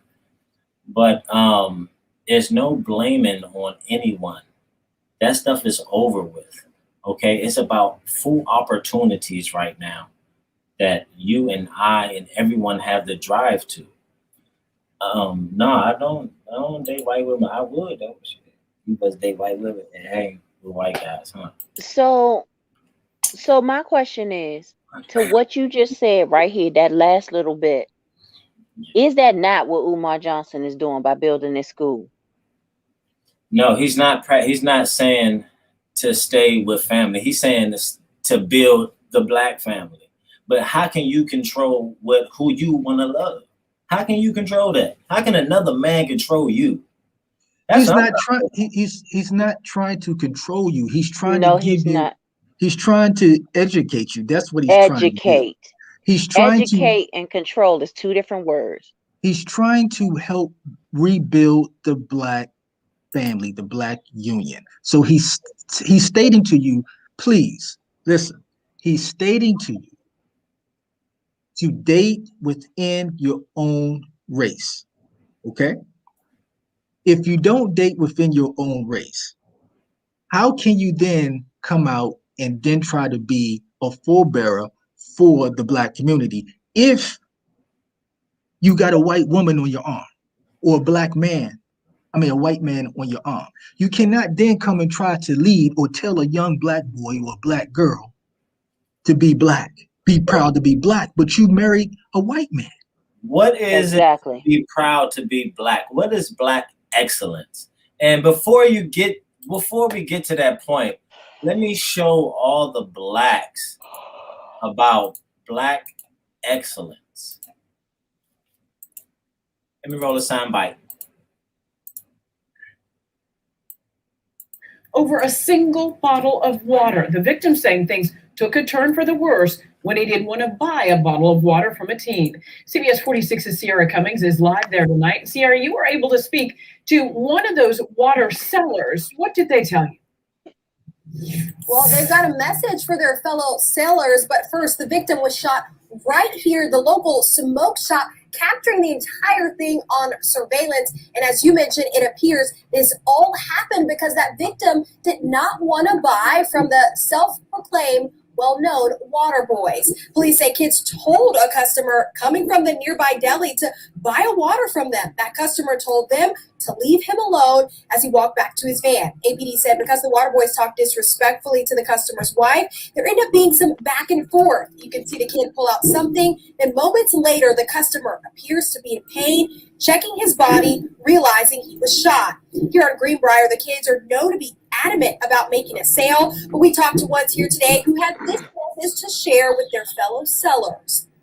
We come out here every day to make some money. And for people, and for us, and for black people to tell us no, we take that a certain way. We're like, oh, okay. They tell us no, we get angry. But I got it. A black person tell you no, and a black person gets angry, and a black person shoots you. Is that the black excellence that the message is getting out from? I mean, it's because where's the missing the message? Where is it? I'm sure somebody, every black, you would think that know of Umar Johnson, right? You would kind of say that, right? Yeah, you would say, yeah, I've heard of him or something, right? So you chose to use that clip to exemplify black excellence. Well, there's many clips, but there's more. Remember, keep in mind, we're only 13% of the population, okay? Let's get that straight. 13%, okay? A lot of us are in jail, okay? A lot of us are dying, okay? 9% women, 4% men, okay? 13%. The way that this behavior is wildly outraged and just ridiculous. It shouldn't be like that. So what I'm saying, it's not a blame on no one. It's the blame inside the families, because I'm sure that's a black on black family. Ain't no white. I don't think he looked mixed to me. I think that he had a black, I think that son was a black on black intercourse thing, right? So if that was the case, then what? Destruction still happened. You know, in the comments, it was stated, Kizzy made a comment. She said something to the effect that you must hang out with white folks, right? And the truth of the matter is, White lives matter. Yeah. The truth of the matter is you do hang out with white folks, correct? Yeah. Exactly. So it was evident that you hang out with white folks because you take a white folk perspective on what's going on. So Exactly.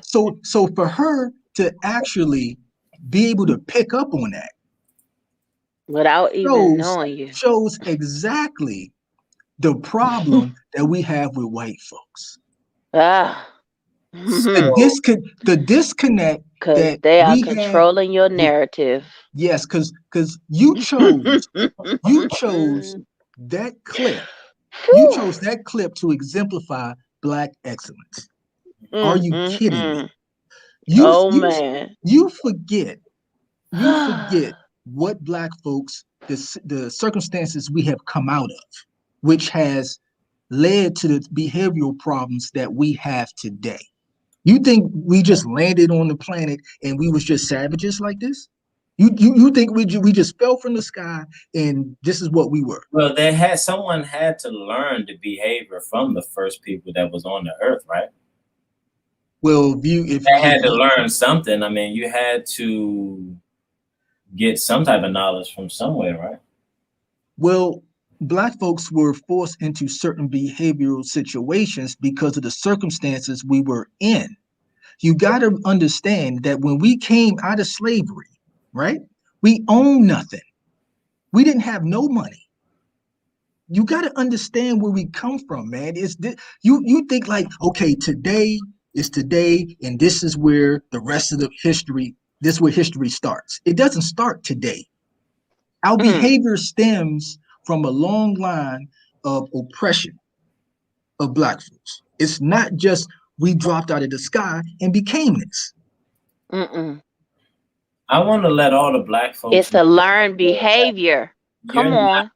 Every black person, melanated person, because we go by color, hasn't been affected by slavery, or ancestors weren't in slavery.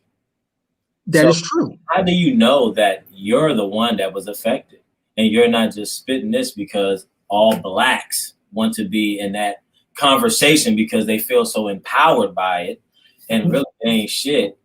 But why would you be so excited by it? Well, as a whole, Black folks have been affected by slavery. Maybe not every single individual, no, but as a whole, we have been affected by slavery. That's just the way it is, man. You can't change that. Now, when you look at white folks, I would say, when I say all white folks, well, I ain't gonna go there. I'm gonna say that for Sunday. I ain't gonna. Man, you talked about that. So I'll save that for Sunday. I'll say that. For Sunday. Yeah. I'll say that for Sunday. But but you got to understand the history, man. You have to understand that, as Nikki stated, it's learned behavior. Learned behavior is coming from, is what I showed you from the beginning. Learned behavior is coming from the single mothers. And that's why the African boys out here, and women too, having babies out of wedlock. And you know what I'm saying? Just, do you know what happened in the night? Just repeat the same cycle. And there's a lot of boys that have their mother's identity. So they act out. You know how they act out in front of their man or something. Do you know what happened in the 1970s? Yeah, I know exactly what happened. But actually, the 1960s. Go ahead, explain. The welfare system. So what it is that when a woman gets on welfare, I think it's welfare, well, she gets assistance from the state, like housing, stuff like that. The father can't be in the house. You understand that, right? You do understand that, right? Because you mentioned the 1970s is when there was an uptick in single mother homes, right? In the Black community, right? Right. And I'm telling you, in the 1960s, when the welfare system was created, they said in order for the Black woman to get housing, to get welfare, the father of that child cannot be in the home. Preach. So it's not by accident, JP, that in the 19th, it's not by accident. Back then there was a lower percentage. Now they're getting the hang of it, and they're more leaning to that for dependent. So it's 75%. Well, see, you already put it in motion in the 60s and 70s, JP. You're talking about now. I'm talking about the process of the last 40 years. Why didn't the Black families start working together and earning their own and get off of it? Because Black people saw that it was free money, JP. So Black people always looking for a handout. I agree. But again, it's learned behavior. Learned behavior. It was the condition that was. Where did the blacks learn to beg like that?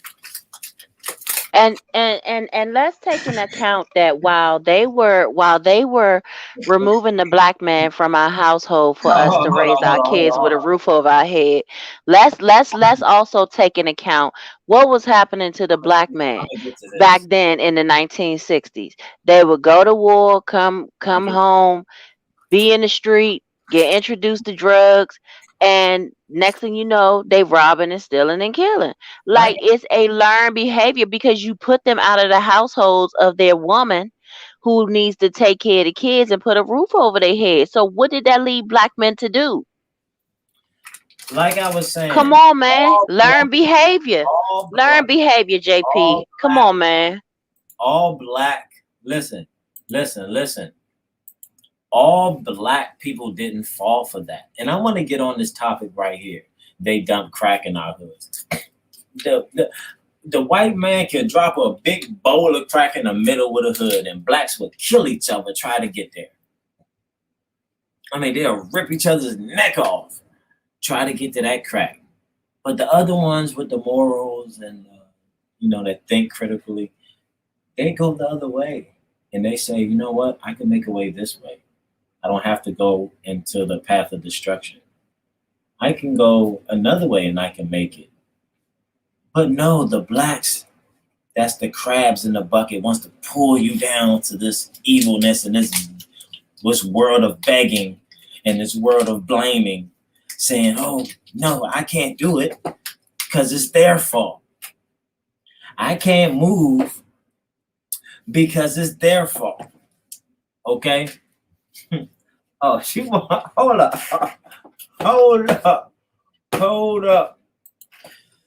She's talking about don't address me. What? Yeah, you better be. You done because you can't take the truth. And this is what the women do. See, the women want to control things. Y'all don't want to listen. Y'all don't want to listen. Now, she's up there hating now. Okay? I would give you the link and you come over here and speak your point. Okay? What you're not understanding is that the destruction and why the blacks are out of control is because of the family structure is being destroyed. And once you don't have that guidance and that structure, you will go out into the world and you will believe anything that's your color, that's in that can speak eloquently. You fall for that. You fall for that. And it's sad that you do just because it's black. And we have to get over that because in these days, a white person, an Asian person, won't even look at you wrong. But if I have new rims on my car and I park it, it's a black guy in the bushes that's watching me and try to jack me. It's not a white guy. I mean, you got to be honest. And you blacks out there are not honest. And this is why blacks continue the blame. Because you're not honest. And that's why this platform is to get rid of the blame, okay? You have to be honest with the blacks. You have to show them their fuck-ups. And that's what you don't understand. You have to see the fuck-ups and see where it came from. It don't come from no slavery. That shit is over with. Get out of that. Snap out of that. You can do whatever you want. You go get your nails done you go get them funky ass nails done every goddamn 2 weeks, don't you? You keep up with that. Okay? You keep up with that. Okay? You're hating. You're hating because you know I'm right. You know I'm right. Hey. Ain't no oppression. Ain't no white supremacy. No anti-Semitism. No homophobism. No isms don't exist. Okay, it's all word games just to get you out of your emotional state and start to react, just like all the blacks are doing. But like I was saying, the destruction of the black family, okay, it started from the race hustlers. As you can see, the graph just showed you, women will lie, men will lie, but numbers won't. Okay, let me bring my panel back in because I'm sure they're ready and fired up. I'm sure they're ready and fired up. And yeah, no, you don't have to be scared of me, but you are scared of this information. You're gonna get this informational ass whooping, okay?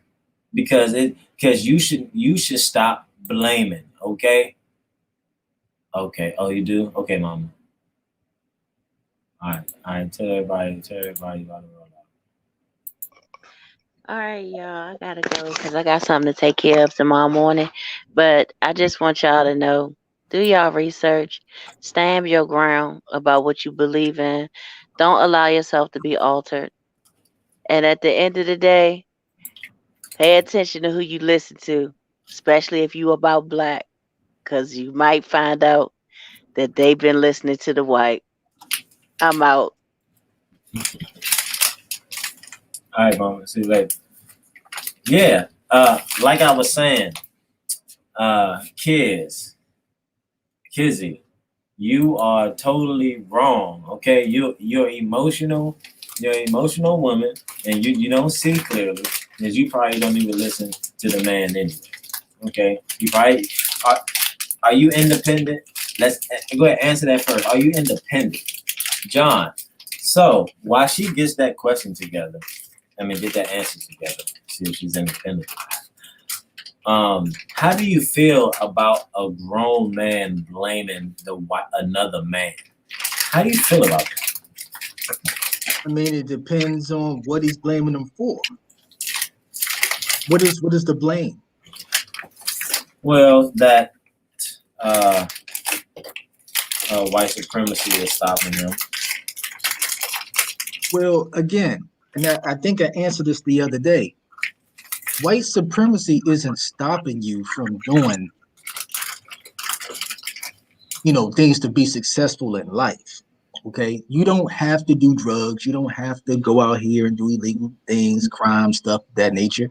If you want to be a lawyer, you have the freedom to go be a lawyer. If you want to be a doctor, you can do whatever you want to do, blah, blah, blah, blah, blah. We understand that. You can do whatever you want to do. But as I stated the other day, it's still under the watchful eye of white supremacy. You can go as high as white supremacy will allow you to go. You have to realize that all these organizations. How high are black people trying to go? We trying to go as high as white people go, even beyond. But white people know how to apply for life insurance, and when they die, they start their family off with a little cushion. Yeah, exactly. Because they created the system. And they don't teach that in black schools. Hell, they don't teach it in public schools in general. Hold up. My bad. But when you're educated, the educated woman, you got to stay away from. And there's no personal attack on you, Kizzy. I love you. But the educated woman, because you brought it up, Kizzy, you brought it up, okay? The educated woman is the most dangerous one, man. What's wrong with an educated woman? Because they will always run it, and they will always think that they need you to listen to them and take their point. That they will run your household. They will brag about how much they make more than you. Okay, they will always be in a competition with you. They will always think that I can do what you can do. Okay, I can see that a little bit, but you can't be scared of a successful woman. You can't be scared of a woman who's educated, man. That says a lot about who you are as a man, if you ask me. Say that again. I said you can't be afraid of an educated woman, a strong black woman. That says a lot about who you are as a man, if you ask me, if you're afraid or intimidated by an outspoken, educated black woman. According to statistics, because women lie, men lie, and numbers don't, according to statistics, at least 70% of educated women initiate divorce. Okay. And that leads to another topic as far as marriage. I don't believe that men should be signing marriage certificates, because it's a legal document for situations like this.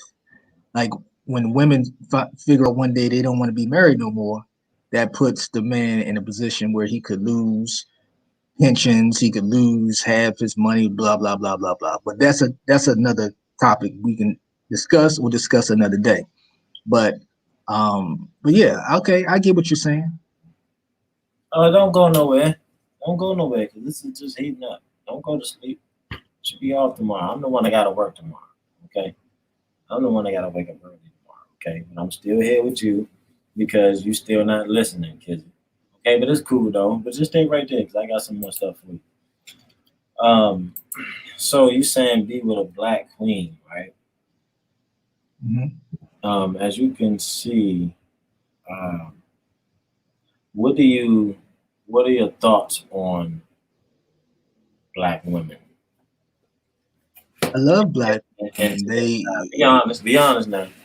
I mean, what's wrong with black women? There's nothing wrong with black women. I mean, in what regard are you asking me that question? I'm asking you, what do you think the view of black women is today in your eyes? It depends on the black woman. Now, if I had to say one thing, is that I think they're vain sometimes. I think they're Are they doing what they're supposed to do? Taking care of the children, raising them right. You know, like, give me some good points. Like, what some good points of black women. Yeah, I think black women are very strong. What do you mean by strong? Strong women don't exist. What do you mean? Well, what is a strong woman? Well, considering that you mentioned earlier that in the 1970s that black women have been running the households because the father's been out of the house, that requires a set of strong, independent traits of the black woman to be able to running wild because the mother didn't have anyone to listen to. The woman needs a man to operate. A woman cannot operate on her own without the man's guidance. A woman don't have love. She can only receive love. She don't give it. A man gives love. I don't agree with that. Yeah, a man gives love, and a woman receives it. So, I mean, you can only learn love from a man, and that's why the father was removed, because they started listening to the race hustlers. The men started. No, the fathers wasn't removed for that reason. That's not true. Mm-hmm. I explained to you why the fathers were removed. The fathers were removed out of that house because they've been removed for a long time up to this day. I guess that's the reason, huh? Well, yes, I told you that once the process has started, man, it's like a snowball effect. So what's going to take them to get together? Because like we looked at the single mother rate at 72%, almost 100%. What else is it missing for them to get it together other than that? Well, it's going to take a lot. You mean one thing? Huh? You mean one thing? Respect. I think if men and women learn to respect each other for the good and the bad that they both possess. But how do you learn respect though? Well, it takes a person to want to be better. It takes a person to want to understand. You have to learn it from where, and somewhere they're not learning it. So where can you can't just wake up and say, "Oh, respect." You have to learn it somewhere. It has to be administered to you. No, I think a lot of us just innately know what's right and what's wrong. It just depends on if you make a conscious decision to do right or do wrong. That's how I look at it. Like if you know that it's wrong to be out here sleeping with 10 different women without a condom, but you make a conscious choice to do it because it feels better, right? So you do it, hoping nothing goes wrong. But when something goes wrong, you understand why it went wrong because you made a conscious decision not to do right. If people make a conscious decision to just do right, I think that we will be okay.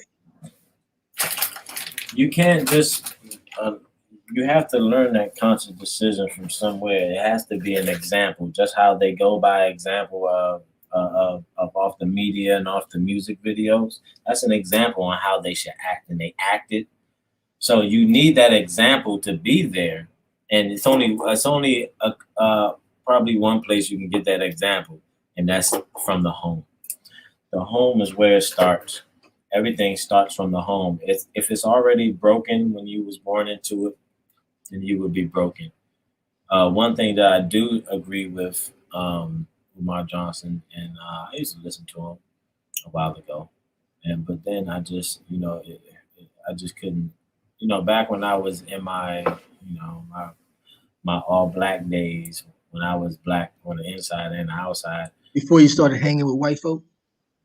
Well, no, I always hung with white folks all my lives. But and there was a point of when I was young, I used to have just a pure relationship with my white neighbors. But when I started getting older and started listening to people, I started to hate them. And I started to blame them for what they have done, and they wasn't even there. And so I started blaming them, what I'm saying? Like, oh, it's their fault. And it's I can't move along because what you did, so from I used to go down and listen to the Israelites. The Israelites used to get me pumped up. I used to be part of that camp. I used to go down there and listen to them every Saturday. I don't deal with that. Down there. I mean, I didn't went up from that was like one of my last journeys, and then I started studying African history and everything like that. But when I started to just deal with when I started to look at to judge everyone, or not to judge everyone, but just to treat everyone as the individuals they are, then I know how to maneuver. You know what I'm saying? Even if you're black, white, whatever, if you're a black person, you can do you wrong just as well as any other person. So it's just the energy from the individual. But what I was just saying is that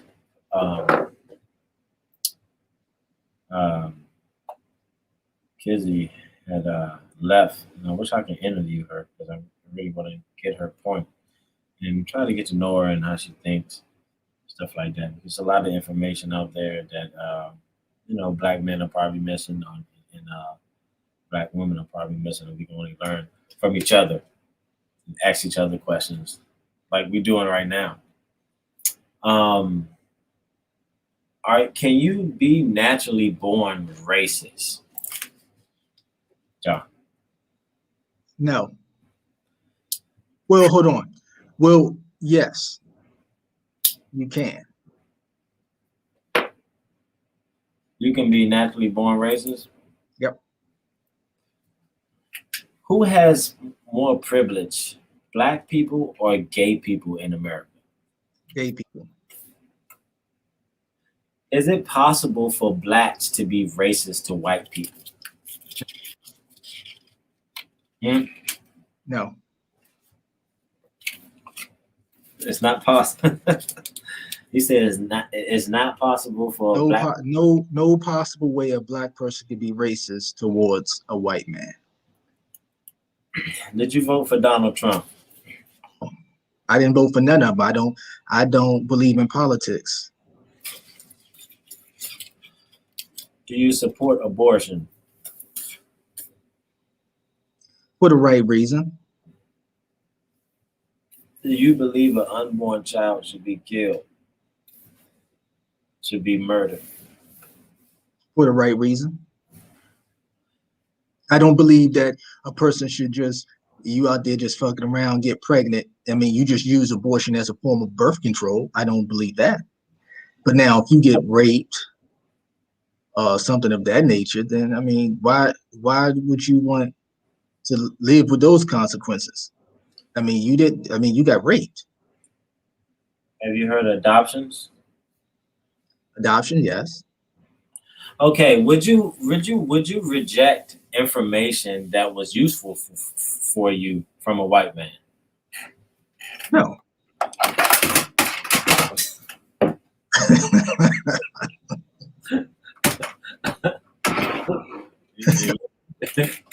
We dropped the damn light.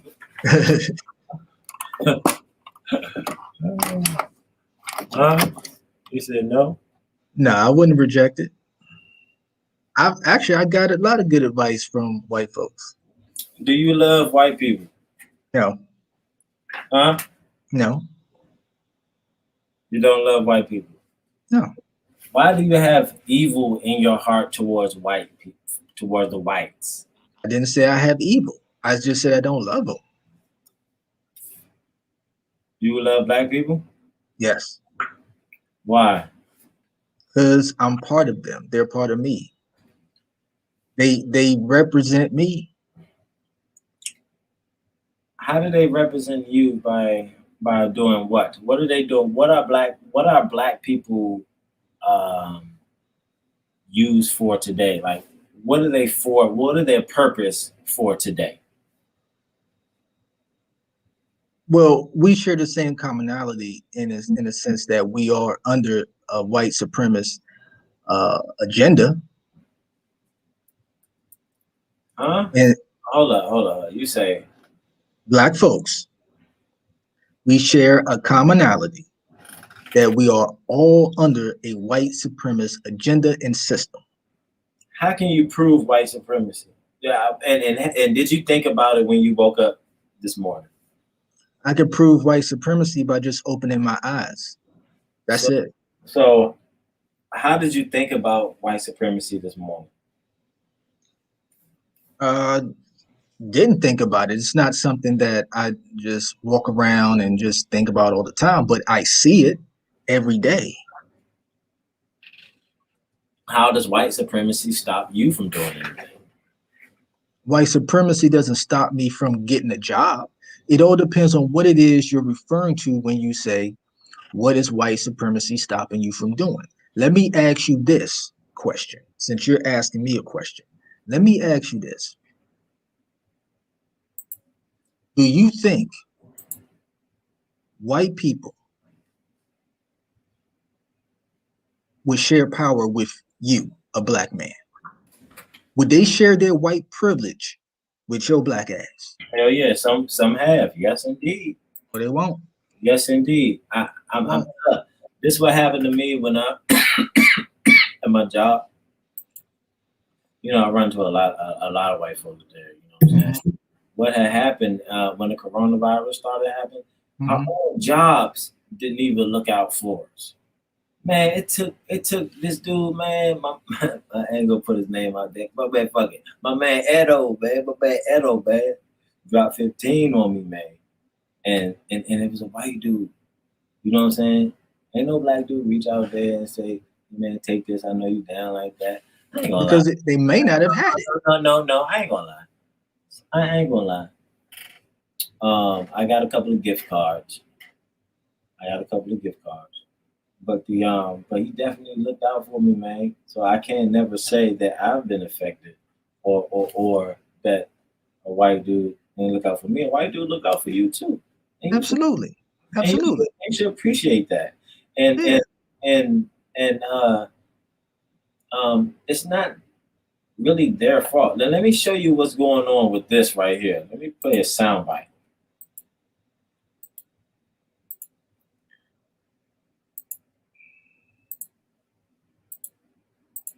I never thought I'd see this day. Now y'all got a chapter. That's what I'm talking about. Grandmaster Jay is the commander of the NFAC, the Not Fucking Around Coalition.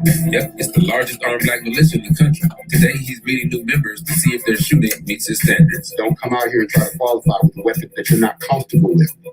A lot of gunfire is about to go off, so I'm gonna find a safe place so I won't get shot. Bring the boat forward. Range is hot. Commence the fire.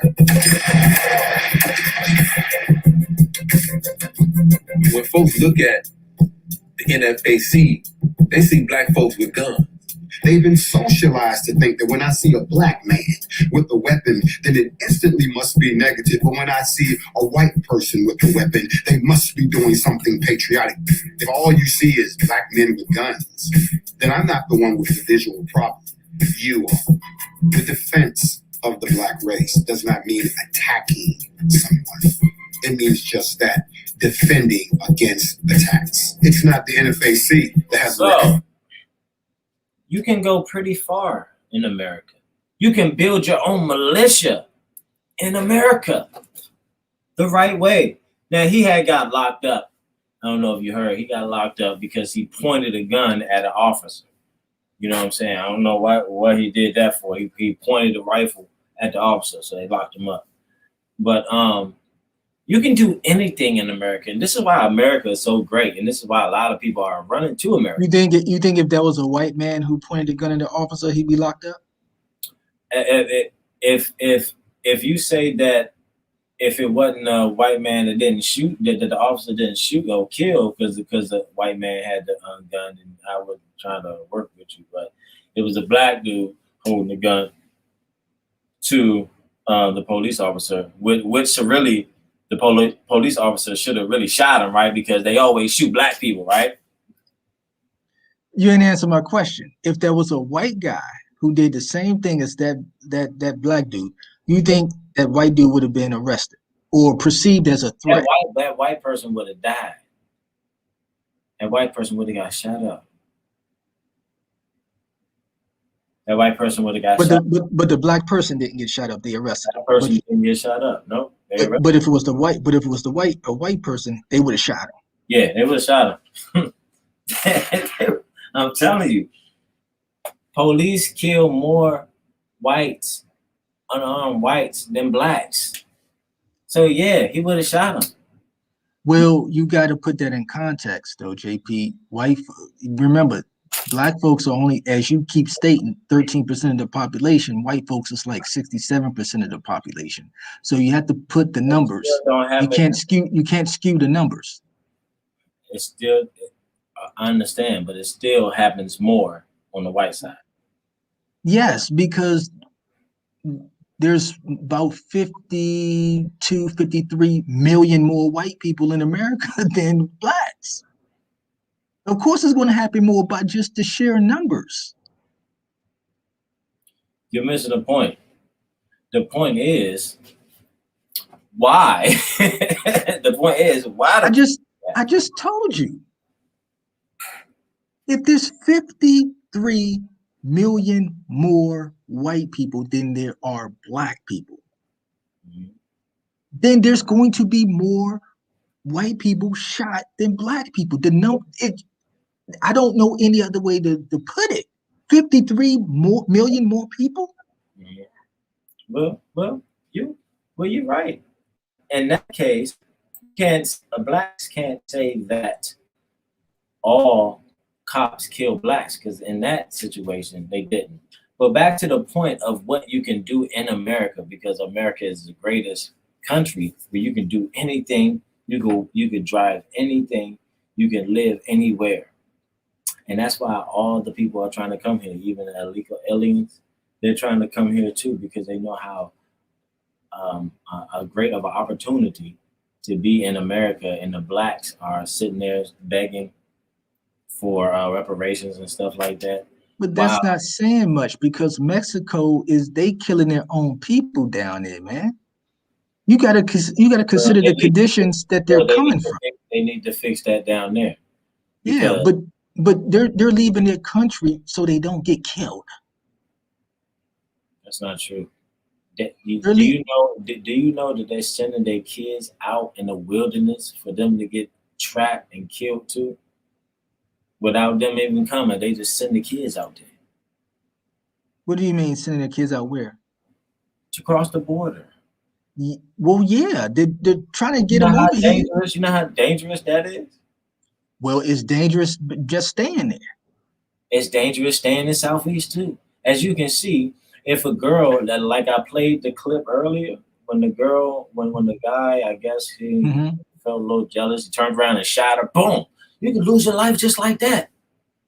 So what I'm saying is the blacks act out too.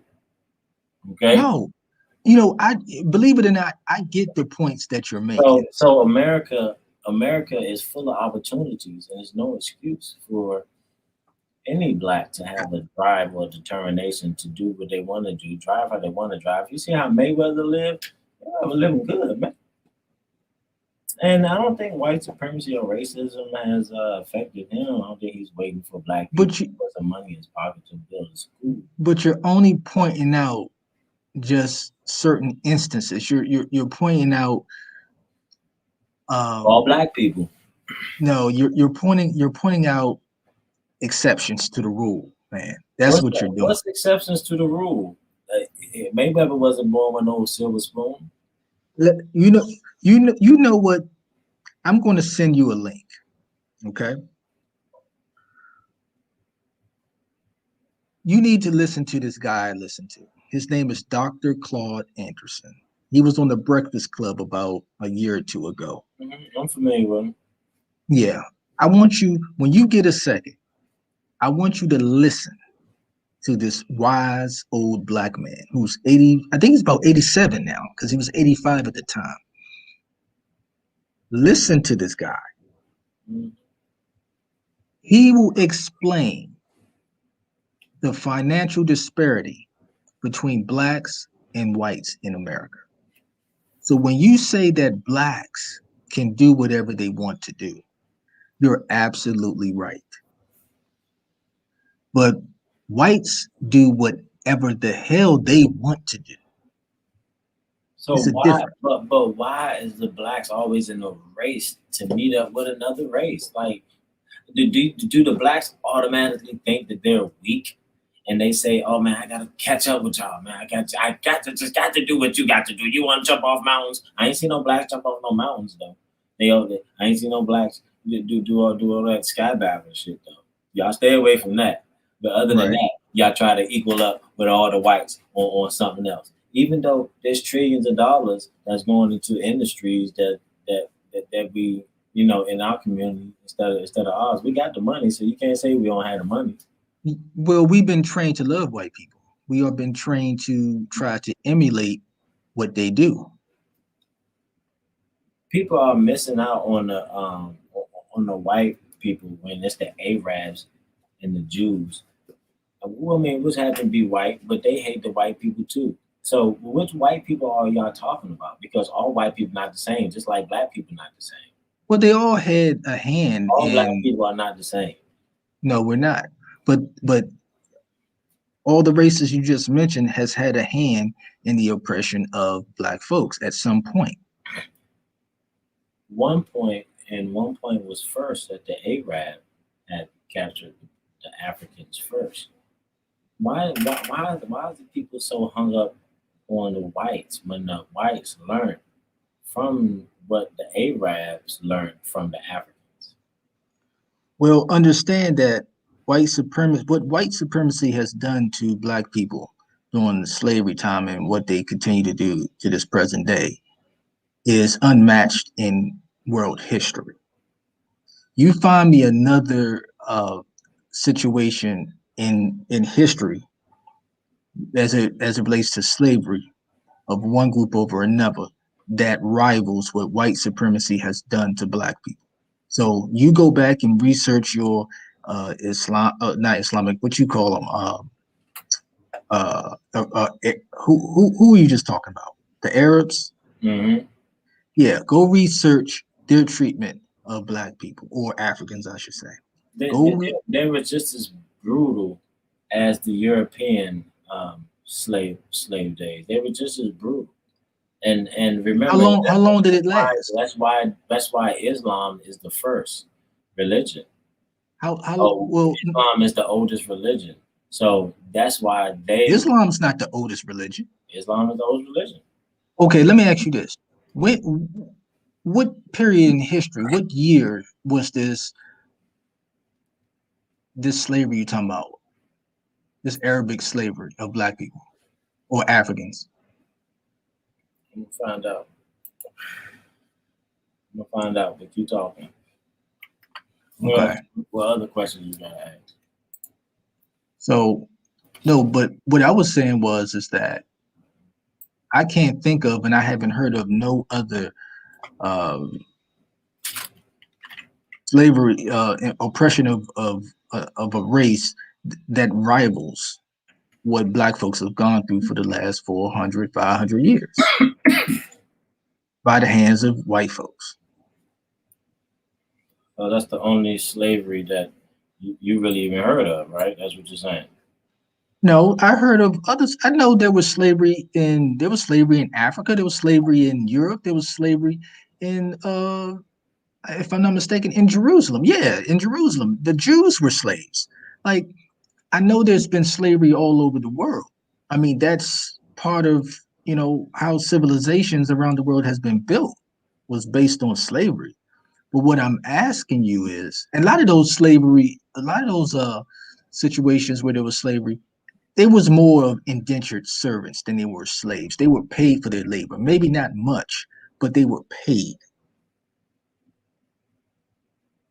So, but you give me a history lesson on this Arabic slave or oppression of black people, because I would like to know when this happened, how long it happened.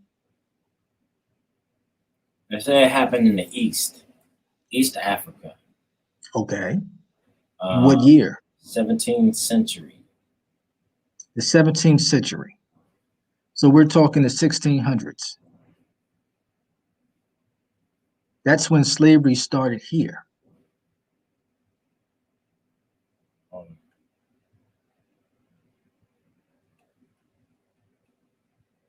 In the 17th century, right? That's what you said. So that was the 1600s. But the picture that they have is it don't look like no European to me. It don't look like no European to me. I'm saying, like black or a melanated person, as you would say. Well, the Arabics aren't white. What are they then? They're not white in a sense of like European. I forget what they are a mix of, but they're not white. But that was like 400 years ago. No, 500 years ago. 17, yeah. So that was like 500 years ago. So that's when slavery was kicking. 7th through 19th century. That was Arab slave trade from the Sudan, 7th through the 7th through the 19th century. All right, hold on. Let me see. In the 7th century AD, the existence of foreign slaves, mostly dark-skinned, and a few white people. Let me see what I can come up with. It says East Africa's begotten slave trade. Yeah, I went down to some aspects of the Arab slave trade. So let me share my screen. Well, Arabs. Well, you got to understand that part of the country was at one point black. Right, but but the dates that they give you is the 7th through the 19th. So, yeah, they even surpassed when the Europeans came in. They even surpassed that. They even held that for 2 more centuries. They came in at the 17th century, the Europeans. You know what I'm saying? So, but before then, they had that's where it came from though. They started doing that shit first. As you can see, they gave a picture. Let me show a picture real quick.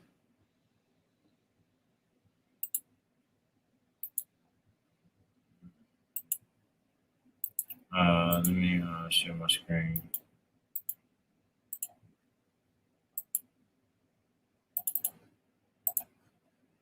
Okay, just show the picture. And that don't look like no, hey baby, hey, come on, let's go down the street and get some ice cream. That don't look like that. That look like, come here, nigga. You gonna do what the fuck I told you to do. Yeah, look, I'm gonna go in. And this as well. You know what I'm saying? Look at the pictures. Yeah, well, we were black. Black. Yeah, their Muslim. And look, they even said they had white people. So the blacks were even enslaved with the whites. Imagine that, huh? Like brothers and brothers, huh? Brotherhood. I don't know how you fell apart from your brother, man. But what you need to understand is that the whole race thing, there was no white supremacy, no race issue until whites came here to America. That's a white supremacy thing. That's an American thing. They wasn't practicing that stuff in Africa and in Europe and Asia, all that. But white supremacy is some type of slavery, right? It's some type of mental slavery, you should say, right? It ain't physical. Is it physical or is it mental? Both. Okay. Such was slavery, right? Well, slavery can be mental and physical, absolutely. So if both was like that, right? At one point in time, as you can see, the Arabs were in charge of that. All right. They took it to another point. And just to give you a couple of tools that they used during this time.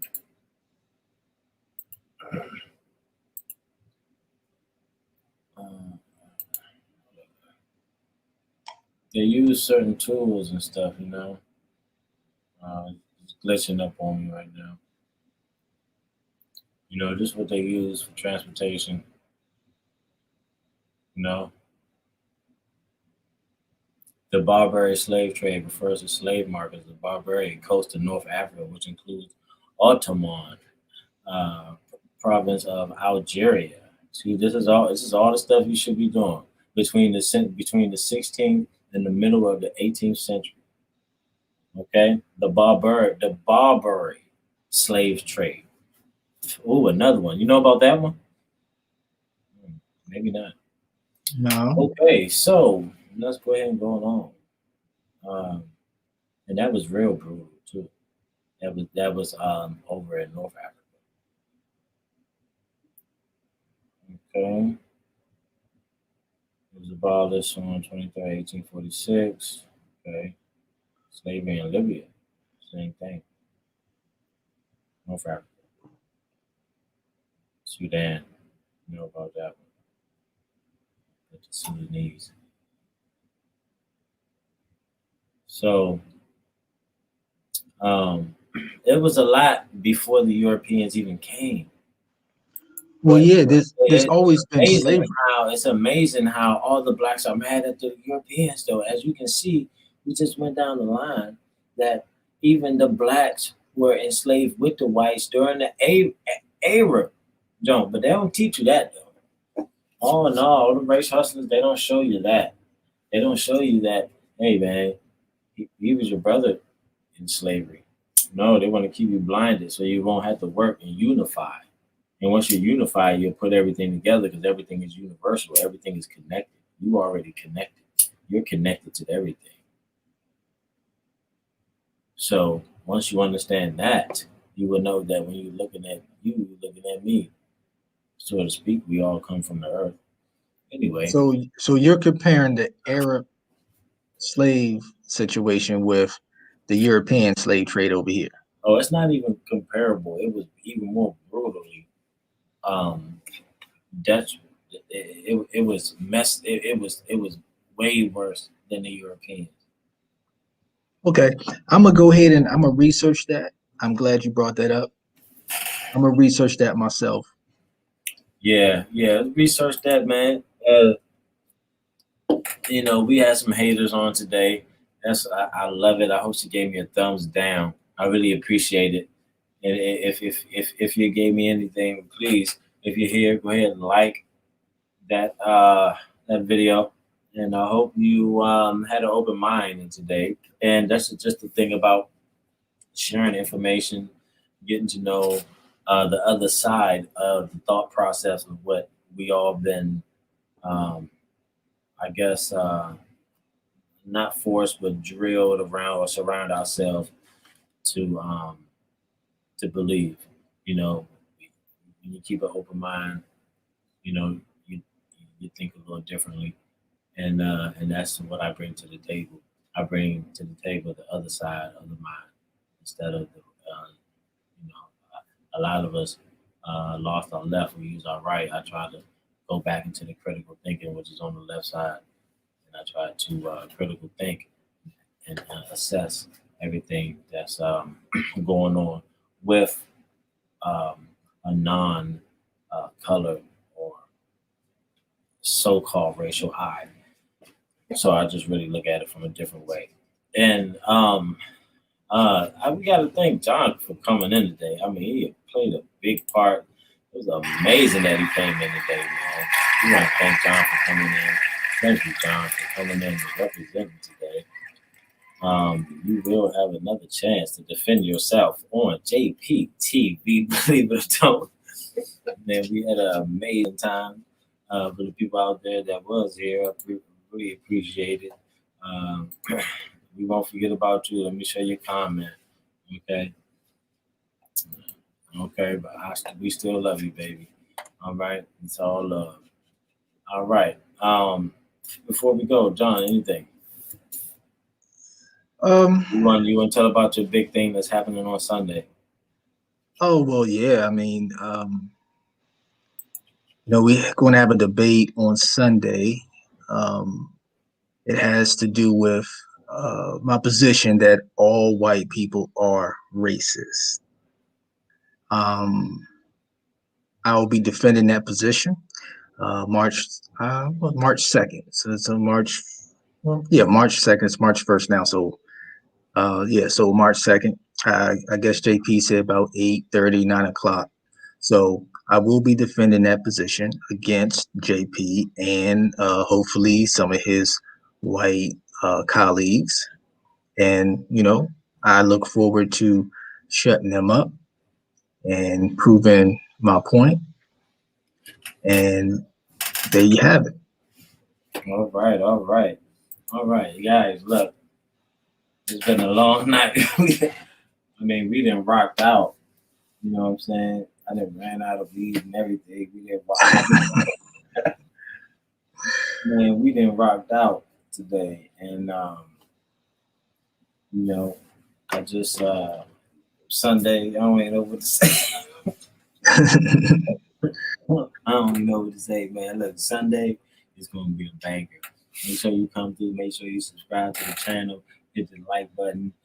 Hit the notification bell. You know, make sure you be in the building Sunday, man. March 2nd. It's going to be live. It's going to be crazy. And we're definitely going to learn each other, get a better understanding. And that's the point. Let's do it. That's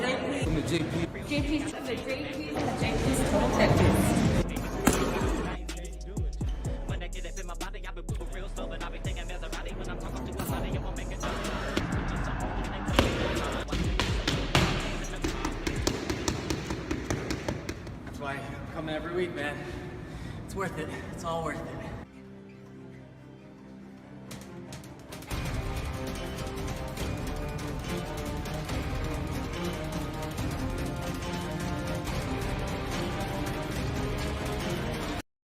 Oh, we live. Go Okay, ahead. so these are the instructions, right? Okay. This is $50 on the line, okay? $100, $100, okay? C-note. $100. $100. A whole C-note, right? You gotta hit the baloney and touch baloney. Hit baloney, Hit baloney. touch baloney. Hit baloney, touch baloney. So One hit shot. it, and then I gotta touch it. Here we go. She keep asking me for instructions. Oh. Ew. Okay. Said hit it and touch it. Right, I said do what now? I said, what was the instructions? You said hit it and touch it. This is it right here, everyone. This is it. Okay, got the dart. If you fucking See the walk up baloney. to the baloney. Alright. Hit baloney. Touch baloney. Now. Always in a good mood, hear me and believe. Hold on for a second, dog. I got a sample for you. Take two, hit my phone back. Man, do what you do.